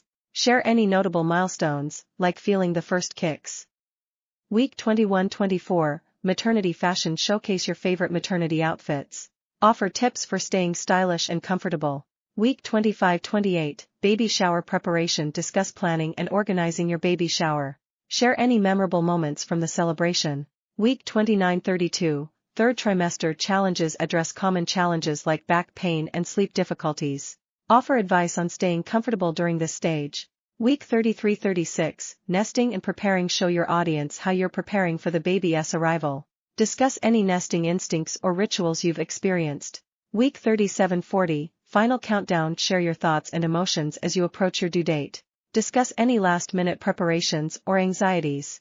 Labor and delivery. Document your labor experience as much as you're comfortable. Share your feelings and reactions during the delivery. Welcome baby. Postpartum. Introduce your newborn to your audience. Discuss your postpartum experiences and emotions. Conclusion. Express gratitude to your viewers for joining you on this journey. Share your plans for future videos or updates on your growing family. 10 weeks pregnant. Your baby's development. Your baby has come a long way in just a few short weeks. That little head is taking on a rounder, more human shape, and by now all the internal organs should be in place and starting to work together. Tiny tooth buds have begun to develop too. Your baby's fingers and toes are growing longer, and the webs that had been between each finger and toe are starting to disappear. At the moment, your baby's eyes, eyelids, and ears are continuing to develop, but they've still got some growing to do before they're fully formed. The size of the fetus at 10 weeks pregnant. Your little one is still growing very quickly. At 10 weeks, the average fetus is about the size of a strawberry, measuring approximately an inch from crown to rump. Mom's body at 10 weeks pregnant. Your uterus is about the size of a large orange at this point, whereas before you became pregnant it was about the size of a small pear. Around this time, you likely have had or will soon have a visit with your healthcare provider for a thorough examination. At this appointment, your provider may do an internal and external abdominal exam to determine the size and position of your baby, as well as take blood samples for a variety of other tests. These blood tests may be used to determine if you have any infections, what your blood type and Rh factor are, and whether your own immunizations are up to date. 10 weeks pregnant, your symptoms. At 10 weeks pregnant, here are some of the symptoms you may be experiencing. Morning sickness. You're not alone if you're 10 weeks pregnant and you're still suffering from morning sickness. The good news? You're likely to start feeling better soon. Morning sickness often goes away after you enter the second trimester. Keep in mind, some moms-to-be experience a more severe form of morning sickness called hyperemesis gravidarum. If you suspect you may have this, speak to your healthcare provider. Round ligament pain. Of all of the pregnancy symptoms you may be experiencing around this time, this one is among the most uncomfortable. Round ligaments are two of the ligaments in your pelvis that help support the uterus, and as your baby grows during pregnancy they stretch and soften. When these ligaments tighten, you may feel pain on one or both sides of your abdomen. Changing positions in bed or doing strenuous exercise may bring on this pain. Light stretching and gentle movements may help relieve the discomfort. If this symptom doesn't go away on its own, or if you also have a fever, call your healthcare provider. Minimal weight gain. Even though your clothes may be fitting a bit tighter, you may not have gained much weight, and you may even have lost a little if you've been dealing with morning sickness. Be sure to talk to your doctor if you're concerned. Exhaustion. You might feel like napping at every opportunity. This could be thanks to the increased levels of the hormone progesterone in your body. Headaches. Some moms-to-be get the occasional headache during pregnancy. If you're experiencing this symptom, try to rest in a darkened room and apply an ice pack to your head or neck to help relieve the pain. Contact your healthcare provider if the headache persists or is severe. Mood swings. Hormonal changes may play a role in the highs and lows you feel when you're about 10 weeks pregnant. You may find it helpful to distract yourself by chatting with friends, watching funny TV shows or movies, or treating yourself to a massage. Just be sure to choose a trained masseuse who knows about safe massage techniques for pregnant women. Vaginal discharge. You might be seeing more vaginal discharge than before, which is caused by your increased blood supply and higher hormone levels. This normal vaginal discharge is known as leukorrhea, and you can expect to see a clear to milky colored, nearly odorless discharge that may appear slightly yellowish on your underwear. Contact your healthcare provider, though, if you notice a strong odor or color changes, or if you experience itching or bleeding around the vaginal area. Acne.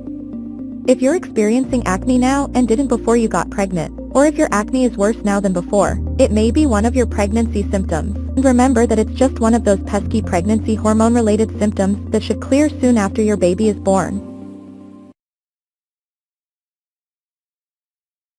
Hello everyone, and welcome to this week's video about pregnancy symptoms and baby development at 27 weeks.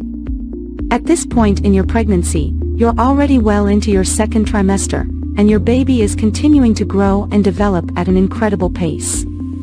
Let's start by talking about some of the common pregnancy symptoms you may be experiencing at 27 weeks. One of the most noticeable changes may be the size and shape of your belly, which is likely to be much larger now than it was just a few weeks ago. You may also be experiencing some swelling in your feet and ankles, as well as back pain and discomfort as your baby continues to put pressure on your spine and pelvic area. Other common symptoms at this stage of pregnancy can include indigestion, heartburn, and constipation, as well as increased fatigue and difficulty sleeping. It's important to continue to take care of yourself during this time by eating a healthy diet, staying hydrated, and getting plenty of rest whenever possible. Now, let's talk about your baby's development at 27 weeks. At this stage, your baby is approximately 14.8 inches long and weighs around 2 pounds. Their eyes are now fully formed, and they are able to blink and open and close their eyes. They are also developing their sense of hearing and may be able to recognize your voice and other familiar sounds. Your baby's lungs are continuing to develop, and they may even be practicing breathing movements in preparation for their arrival into the world. They are also beginning to store up fat, which will help to keep them warm after they are born. Another important development at this stage is the development of your baby's brain. As your baby's brain continues to grow and develop, they may begin to exhibit more complex behaviors and movements, such as grabbing onto the umbilical cord or sucking their thumb. As your due date approaches, it's important to begin thinking about your birth plan and discussing your options with your healthcare provider. This may include deciding on whether or not to use pain medication during labor, as well as considering different birthing positions and other options that can help you to have a safe and comfortable delivery. In addition to preparing for your delivery, it's also a good idea to begin thinking about your postpartum care and support. This may include arranging for help with childcare and household tasks, as well as seeking out resources for emotional support and counseling. As always, if you have any questions or concerns about your pregnancy, it's important to talk to your healthcare provider for advice and guidance. So that's it for this week's video on pregnancy symptoms and baby development at 27 weeks. Thanks for tuning in, and we'll see you in next video.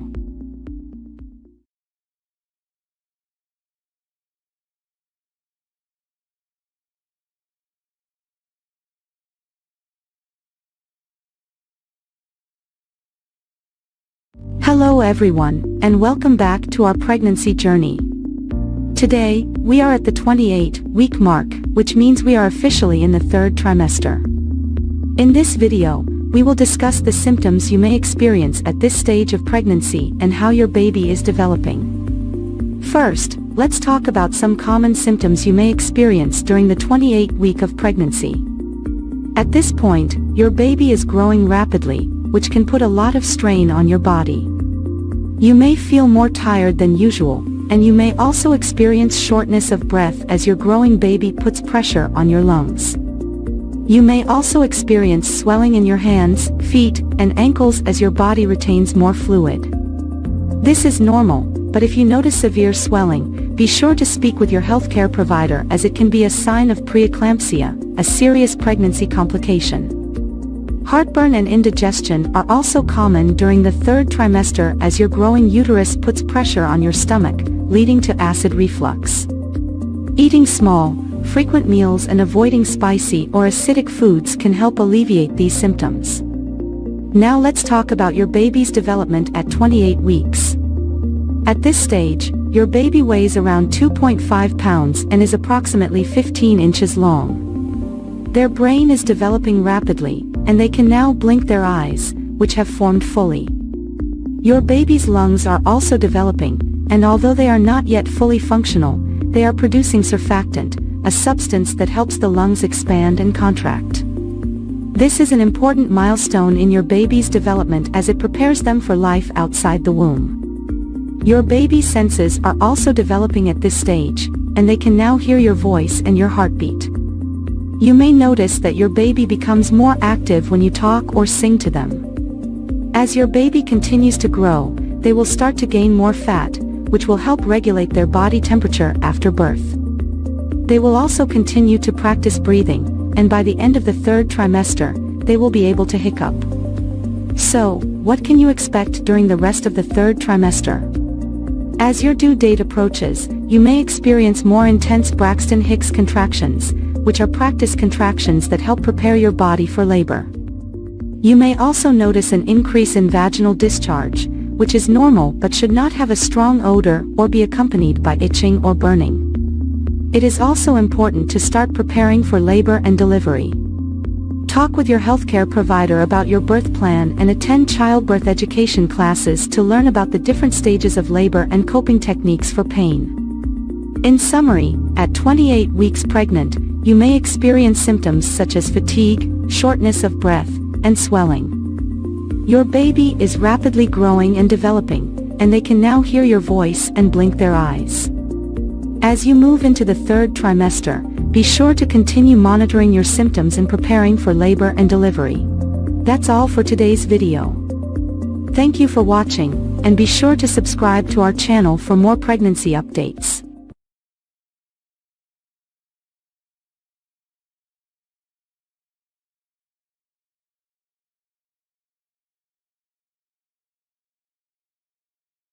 Hello, and welcome back to our pregnancy journey. Today we're going to talk about the 29th week of pregnancy and what you can expect for both your baby's development and your own body changes. Let's start with your baby. At this point, your little one is roughly the size of a butternut squash, weighing in at around 2.5 pounds and measuring about 15 inches long from head to toe.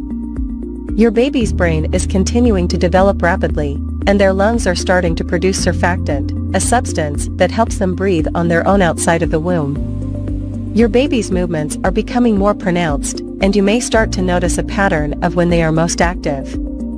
They are also starting to develop their sense of taste and can taste the amniotic fluid they swallow. Now, let's talk about your body changes. At 29 weeks pregnant, you may notice that your belly is getting bigger, and you're feeling more and more pregnant every day. As your uterus continues to expand, you may experience some discomfort or even pain in your lower back, hips, or pelvis. This is normal, but if you're concerned, talk to your healthcare provider.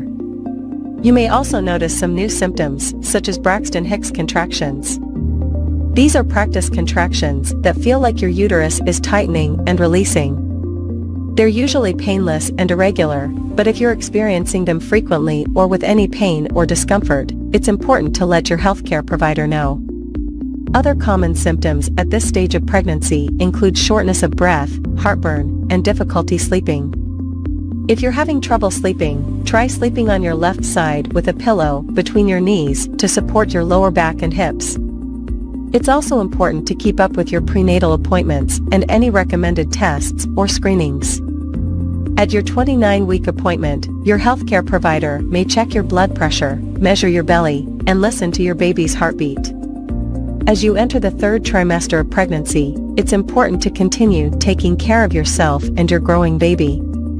This means eating a healthy, balanced diet, staying hydrated, and getting regular exercise. Walking, swimming, and prenatal yoga are great options for staying active during pregnancy. It's also important to prepare for your baby's arrival. Start thinking about your birth plan and what kind of experience you want. Consider taking a childbirth education class, which can help you feel more prepared and confident about labor and delivery. In addition to preparing for the birth, you'll want to start thinking about what you'll need for your baby's arrival. This includes things like a car seat, crib, diapers, and clothing. Overall, the 29-week of pregnancy is an exciting time as your baby continues to grow and develop. As always, if you have any concerns or questions, don't hesitate to reach out to your healthcare provider. Thank you for tuning in, and we'll see you next time for another update on your pregnancy journey.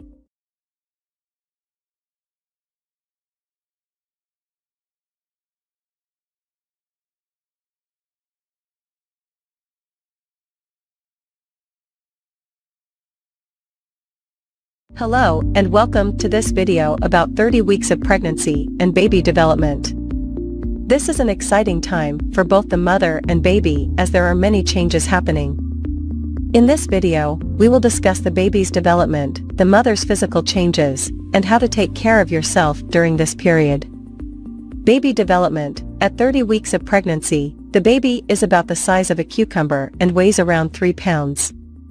Here are some key developments happening at this stage. Brain development. The baby's brain is growing rapidly, and the cerebral cortex is developing, which is responsible for controlling movement, sensation, and perception.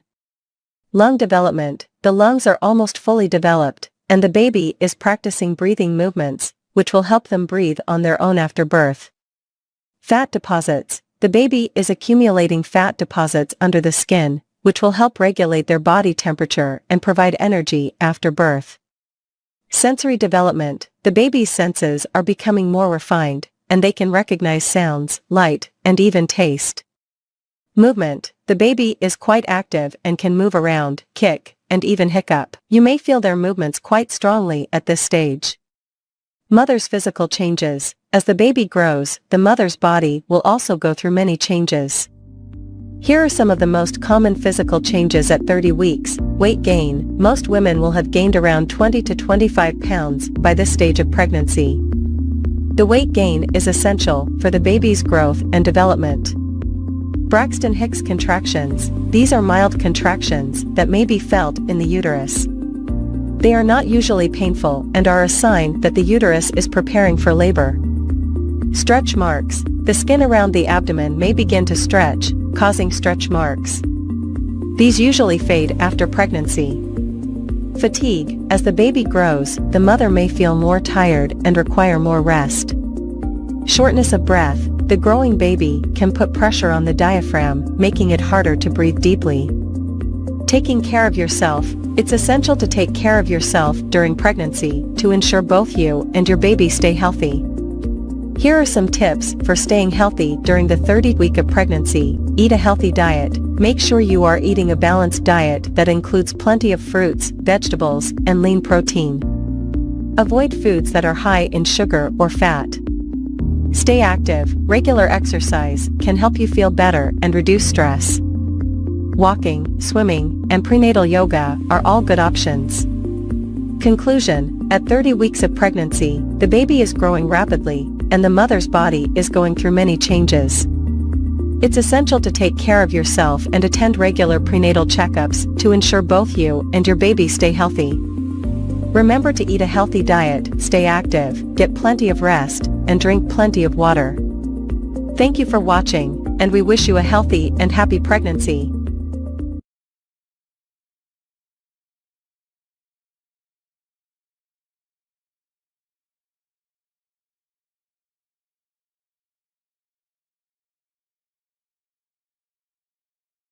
Hello, and welcome back to our series on pregnancy. Today, we will be discussing week 31 of pregnancy and everything you need to know about your baby's development and your symptoms. So, let's get started. Baby development. At week 31, your baby is approximately 16 inches long and weighs around 3.5 pounds. Here are some of the key developments happening to your baby during this time. Rapid brain growth. Your baby's brain is growing rapidly during this time, which means that they will be able to process information more efficiently. Lung development. Your baby's lungs are almost fully developed at this point, and they are practicing their breathing movements. Sleep cycles. Your baby is now starting to have regular sleep and wake cycles. Baby fat. Your baby is putting on more baby fat, which helps regulate their body temperature after birth. Symptoms. As you enter the final trimester of your pregnancy, you may experience some new symptoms or the worsening of old ones. Here are some of the common symptoms that you may experience at week 31. Braxton Hicks contractions. You may start to experience Braxton Hicks contractions, which are mild contractions that help prepare your body for labor. Shortness of breath. As your uterus grows and pushes against your diaphragm, you may experience shortness of breath. Back pain. As your baby grows, the weight can put pressure on your back, causing discomfort. Swelling. You may experience swelling in your feet, ankles, and hands due to the increased fluid in your body. Heartburn. As your uterus grows, it can put pressure on your stomach, causing acid reflux and heartburn. Fatigue. As your body works hard to support your growing baby, you may feel more tired than usual. Frequent urination. Your baby's position may put pressure on your bladder, causing you to urinate more frequently.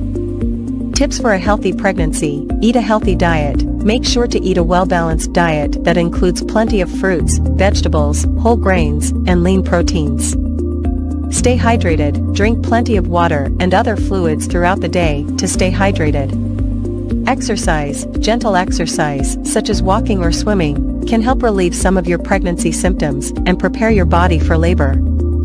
Attend prenatal appointments. Regular prenatal appointments with your healthcare provider are essential to monitor your baby's growth and ensure a healthy pregnancy.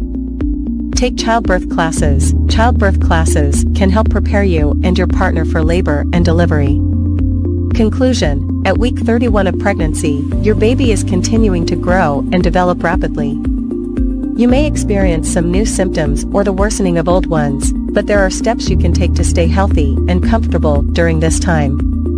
Remember to eat a healthy diet, stay hydrated, exercise, get plenty of rest, attend prenatal appointments, take childbirth classes, and practice relaxation techniques. With these tips, you can have a healthy and happy pregnancy. Thanks for tuning in, and we'll see you next time.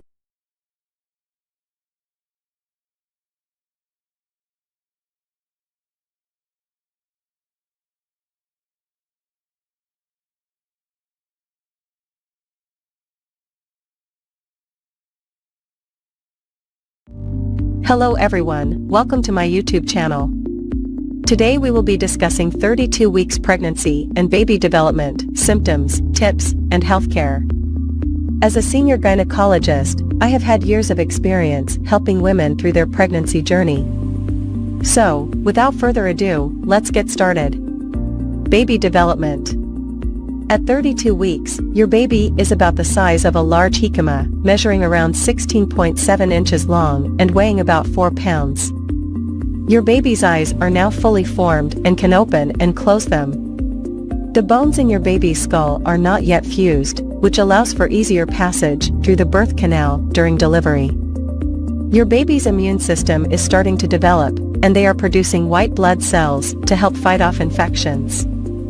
Your baby's lungs are also continuing to develop and produce surfactant, a substance that helps keep the air sacs in the lungs from sticking together. Symptoms. At 32 weeks, you may experience increased back pain and discomfort as your baby continues to grow and put pressure on your back and pelvis. You may also experience increased fatigue and difficulty sleeping due to the physical strain of pregnancy. Braxton Hicks contractions, or practice contractions, may become more frequent as your body prepares for labor. Heartburn and indigestion may also become more common as your baby continues to push up on your stomach. Swelling in your feet and ankles may become more pronounced as your body retains more fluids. Tips: to help alleviate back pain, try using a pregnancy pillow to support your belly and lower back while sleeping. Practice good posture and avoid standing or sitting in the same position for too long to help prevent back pain and swelling.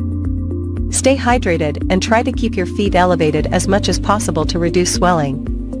To help manage heartburn and indigestion, try eating smaller, more frequent meals and avoid foods that trigger symptoms. Make sure to stay active and get regular exercise, such as walking or prenatal yoga, to help maintain your overall health and prepare your body for labor.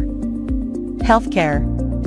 At 32 weeks, you will typically have a prenatal visit with your healthcare provider to check on your baby's growth and development. Your healthcare provider may also perform a Group B Streptococcus (GBS) test to check for the presence of bacteria that can be harmful to your baby during delivery. It is important to continue taking any prescribed prenatal vitamins and medications as directed by your healthcare provider. In conclusion, 32 weeks is an important milestone in your pregnancy journey. Your baby is continuing to develop and grow, and you may experience new symptoms and challenges. Remember to practice good self-care, stay active, and attend all scheduled prenatal appointments to ensure a healthy pregnancy and delivery. Thank you for watching, and I'll see you in the next video.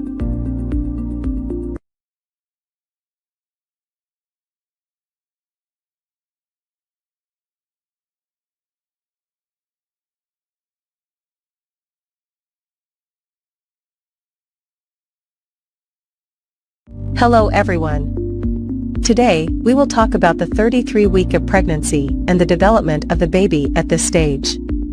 We will also discuss some common symptoms that mothers experience during this period and tips for taking care of their health. Baby development. At 33 weeks, the baby is about 17 inches long and weighs around 4 pounds. The baby's lungs are still developing and producing surfactant, a substance that helps the lungs expand and contract properly after birth. The baby's brain is rapidly developing, and they can now sense light and dark. The baby's bones are hardening, and they are gaining more fat under their skin, which will help regulate their body temperature after birth. The baby's movements are becoming more coordinated, and they can respond to sound. Symptoms: Braxton Hicks contractions. These are practice contractions that help prepare the uterus for labor. They can be uncomfortable, but are usually not painful. Backaches. As the uterus expands, it puts pressure on the lower back, causing discomfort. Shortness of breath. The growing uterus can also put pressure on the diaphragm, making it harder to breathe. Fatigue. As the body works harder to support the growing baby, mothers may feel more tired than usual. Swelling. The body retains more water during pregnancy, causing swelling in the feet, ankles, and hands. Tips for health care. Continue to eat a healthy and balanced diet, including plenty of fruits, vegetables, and protein. Stay hydrated by drinking plenty of water and avoiding sugary or caffeinated beverages. Exercise regularly, but avoid strenuous activities that could put too much strain on the body. Sleep on your side, preferably the left side, to improve blood flow to the baby and reduce the risk of stillbirth. Attend all prenatal appointments and communicate any concerns with your healthcare provider. Preparing for birth. Start thinking about a birth plan, including preferences for pain management and delivery options. Consider taking childbirth classes to learn about the labor process and techniques for coping with pain. Pack a hospital bag with essentials for both mother and baby, including clothing, toiletries, and a car seat. Talk to your healthcare provider about the signs of labor and when to call or go to the hospital. Conclusion. As you approach the end of your pregnancy journey, it is important to take care of yourself and your growing baby. Remember to listen to your body, attend all prenatal appointments, and communicate any concerns with your healthcare provider. By taking these steps, you can help ensure a healthy and safe delivery for both you and your baby. Thank you for watching. and I wish you all the best in your pregnancy journey.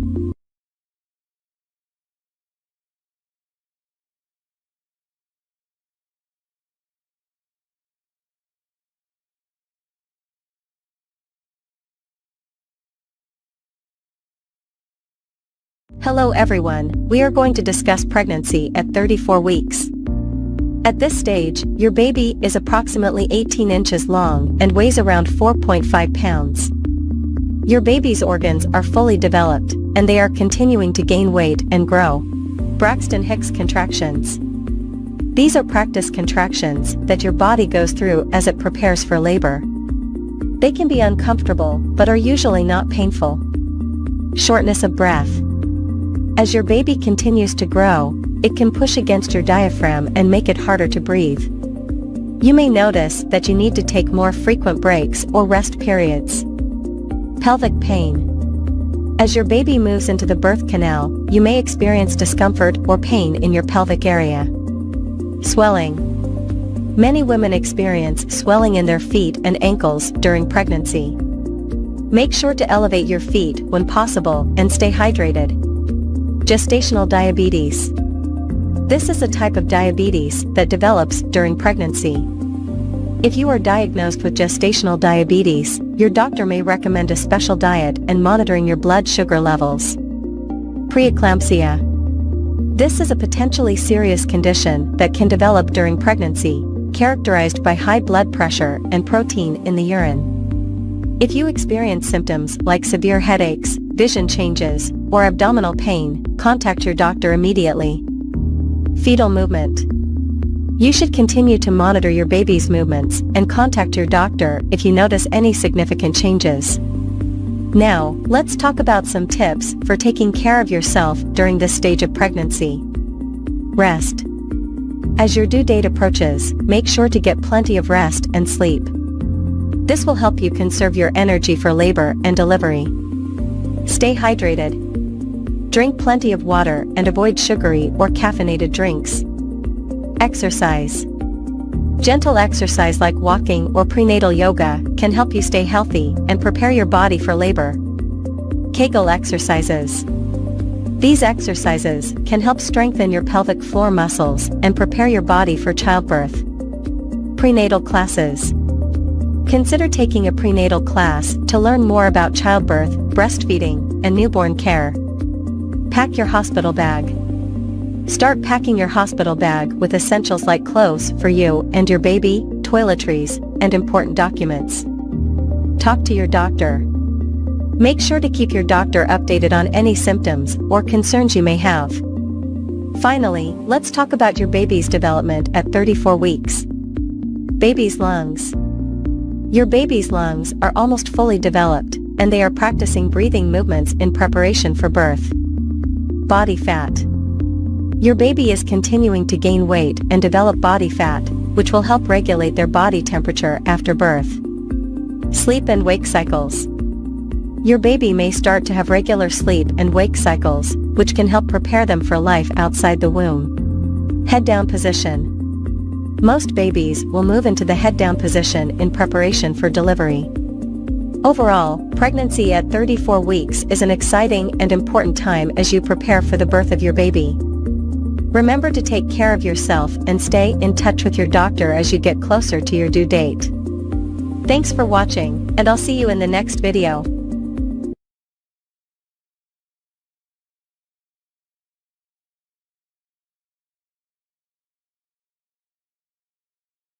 "35 weeks pregnancy. Baby development and symptoms." Welcome back to our channel, where we explore the incredible journey of pregnancy. Today, we're going to dive into the exciting world of 35 weeks of pregnancy. At this stage, your baby is rapidly developing, and you may be experiencing various symptoms. So let's get started. Baby's development. Your baby now weighs around 5.5 to 6 pounds and measures about 18 inches from head to toe. The baby's organs and systems are nearly fully developed, and the lungs continue to mature. The skin is becoming smoother as the fat layers continue to fill out. Your baby's brain is rapidly growing, and the nervous system is maturing. The baby's bones are fully formed but are still flexible to ease the birthing process. Symptoms you may experience. Braxton Hicks contractions. You may experience more frequent and intense practice contractions, which can help prepare your body for labor. Shortness of breath.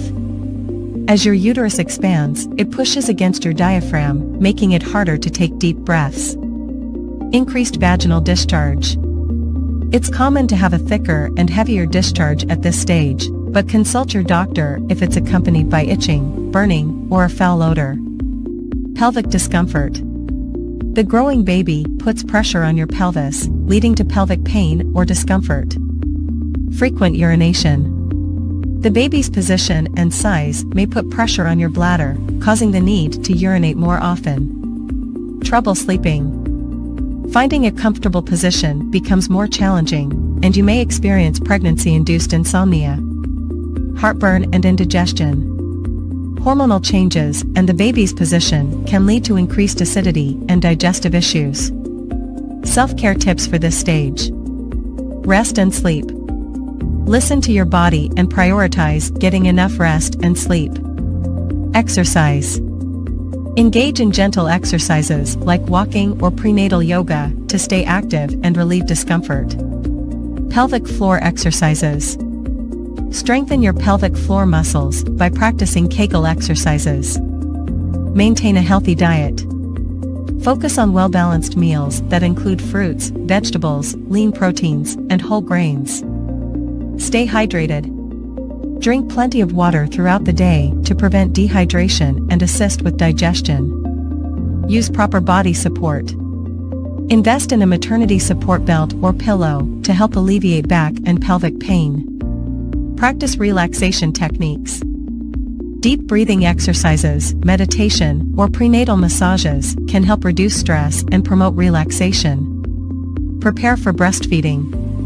Attend breastfeeding classes, educate yourself about proper latch techniques, and gather essential supplies. And that wraps up our exploration of 35 weeks of pregnancy. Remember, every pregnancy is unique, and if you have any concerns or questions, consult your healthcare provider. Stay tuned for more exciting updates on the journey of pregnancy. Don't forget to like, subscribe, and hit that notification bell to never miss an episode. Take care, and we'll see you next time.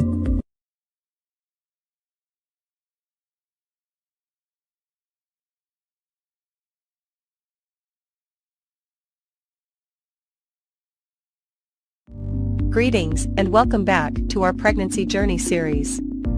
Today, we're diving into the incredible journey of the 36th week of pregnancy.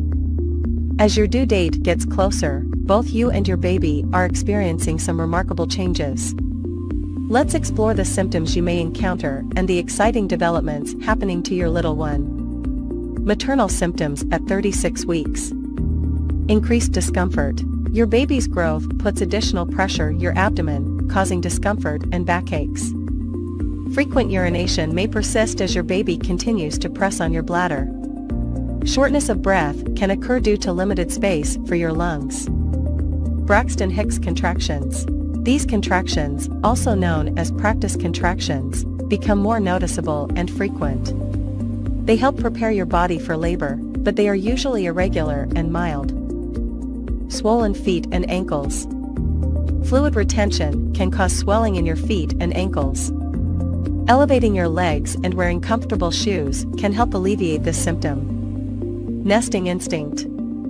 Many women experience a strong urge to prepare their homes for the baby's arrival. This may involve cleaning, organizing, and setting up the nursery. Insomnia and fatigue. Discomfort, frequent bathroom trips, and hormonal changes can disrupt your sleep. Take short naps, practice relaxation techniques, and maintain a consistent sleep routine. Baby development at 36 weeks. Size and weight. Your baby is approximately 18 inches long and weighs around 6 pounds. Although still growing, they are almost fully developed. Fetal position. Most babies settle into the head-down position, preparing for birth. The head engages into the pelvis, which is a sign that labor might be approaching. Lung development.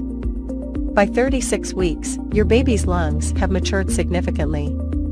They continue to produce surfactant, a substance that helps the lungs expand and function properly after birth. Immune system. Your baby's immune system strengthens as they receive antibodies from you through the placenta. This provides them with some protection against infections early in life. Brain and nervous system. The brain development is almost complete, with rapid growth in the cerebral cortex. Your baby's nervous system is fully functional, and they can process information and regulate body temperature. Baby's movement. Due to limited space, you may feel more rolling and stretching movements instead of kicks.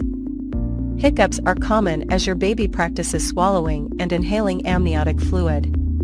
Preparations for the upcoming weeks. Finalize birth plan. Discuss your birth preferences with your healthcare provider and ensure they are included in your birth plan. Pack your hospital bag. As your due date nears, have a bag ready with essentials for you and your baby. Include comfortable clothing, toiletries, nursing bras, baby clothes, diapers, and important documents. Attend childbirth classes. Join childbirth education classes to learn about labor, pain management, and relaxation techniques. Discuss breastfeeding. Talk to your healthcare provider or a lactation consultant about breastfeeding techniques and potential challenges.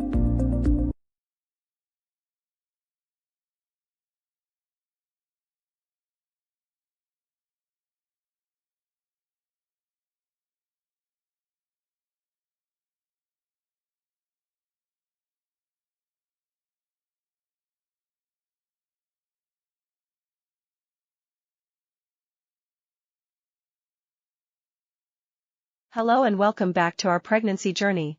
Today, we're diving into the incredible journey of week 37 of pregnancy. As we approach the final stretch, both you and your baby are going through significant changes. So, let us explore the symptoms and developments you can expect for life outside the womb. Their organs, including the lungs, digestive system, and immune system, are all working in unison, preparing for the transition. Now, let us discuss the symptoms and changes you may experience during week 37. Increased pressure and discomfort. Host, as your baby continues to grow, you may experience increased pressure and discomfort in your pelvic region. This happens as your baby's head descends into the pelvis, preparing for birth. This can lead to a frequent need to urinate, difficulty walking, and even back pain. Braxton Hicks contractions. Host, you may also notice an increase in Braxton Hicks contractions, which are practice contractions that help prepare your body for labor. These contractions are usually irregular and less painful than true labor contractions. Remember to stay hydrated and practice relaxation techniques to ease any discomfort. Fatigue and difficulty sleeping. Host, fatigue and difficulty sleeping can become more prominent during week 37. Your growing belly, frequent bathroom trips, and discomfort can make it challenging to find a comfortable position. Try using pillows for support and establishing a relaxing bedtime routine to improve your sleep. Increased vaginal discharge. Host, during this stage, you might notice an increase in vaginal discharge. This discharge, known as leukorrhea, helps prevent infections. However, if you experience any changes in color, consistency, or a foul odor, it's essential to consult your healthcare provider. Swelling and varicose veins. Host, swelling, especially in the feet and ankles, can become more pronounced at this stage of pregnancy. Additionally, you might notice the appearance of varicose veins due to increased blood volume and pressure. Elevating your legs, wearing compression stockings, and taking regular walks can help alleviate these symptoms. Emotional changes. Host, lastly, as your due date approaches, you might experience a mix of emotions, including excitement, nervousness, and even anxiety. It's essential to surround yourself with a support system and communicate your feelings with your loved ones. And that wraps up our journey through week 37 of pregnancy. It's amazing to see how far both you and your baby have come. Remember, each pregnancy is unique, so if you have any concerns or questions, don't hesitate to reach out to your healthcare provider. Stay tuned for our next video, where we'll discuss the final stages of pregnancy and the upcoming labor and delivery. Don't forget to like this video and leave a comment below if you found this information helpful. Until next time, take care and enjoy the remaining weeks of your pregnancy journey. Thank you for watching, and we'll see you soon.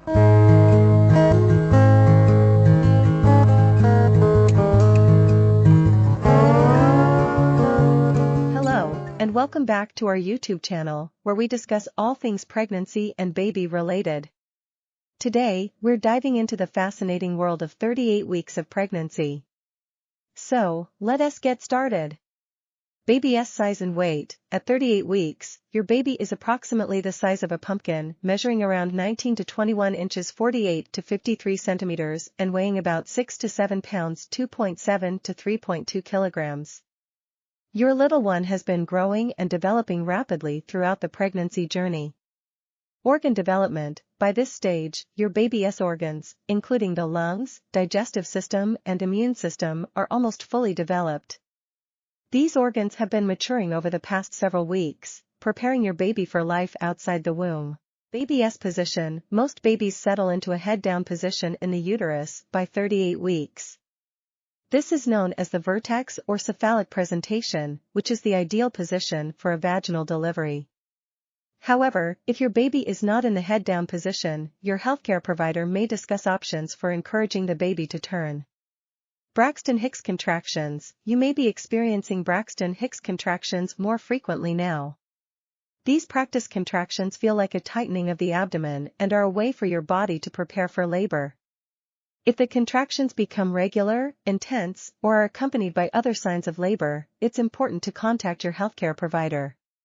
Pelvic discomfort. At this stage, you may experience increased pelvic pressure and discomfort. Your baby's fatigue and difficulty sleeping. As your belly grows bigger, it can become challenging to find a comfortable sleeping position. You may also experience frequent bathroom trips during the night. Combined with anticipation and hormonal changes, this can lead to fatigue. It's important to rest as much as possible and practice relaxation techniques. Nesting instinct. Many expectant mothers experience a surge in energy and the desire to prepare their home for the baby during the final weeks of pregnancy. This is often referred to as the nesting instinct. It's a natural urge to clean, organize, and make sure everything is ready for the arrival of your little one.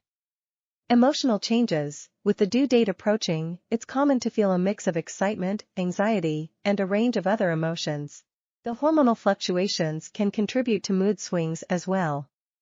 Remember to communicate with your partner and support system, and don't hesitate to seek professional help if you're feeling overwhelmed. Hospital bag and birth plan. Now is the time to make sure your hospital bag is packed and ready to go. Include essentials like comfortable clothes, toiletries, and items for the baby.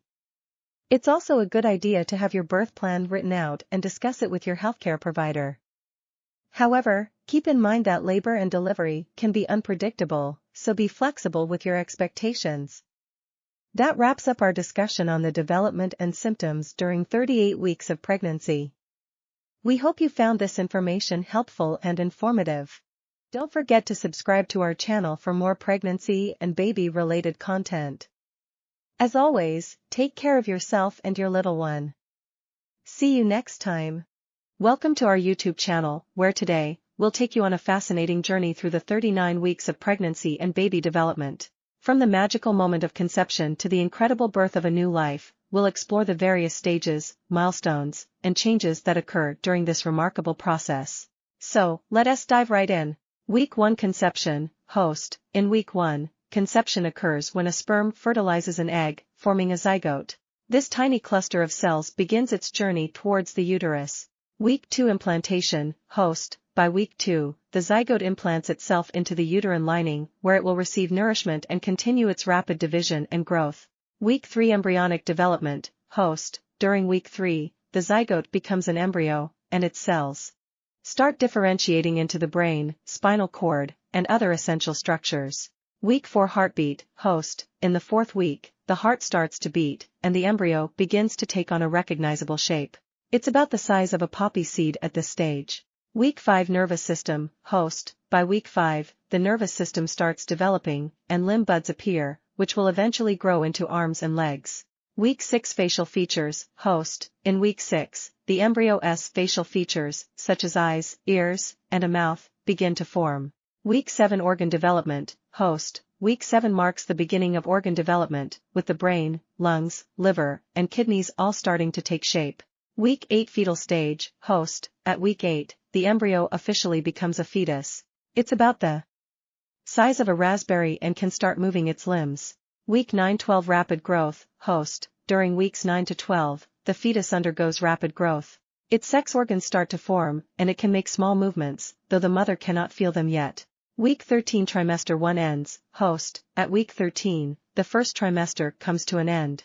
The fetus is now about the size of a lemon, and its tiny fingerprints are forming.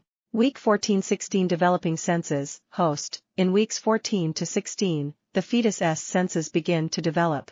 It can now hear sounds from the outside world and may even suck its thumb. Week 17-20 movement sensation.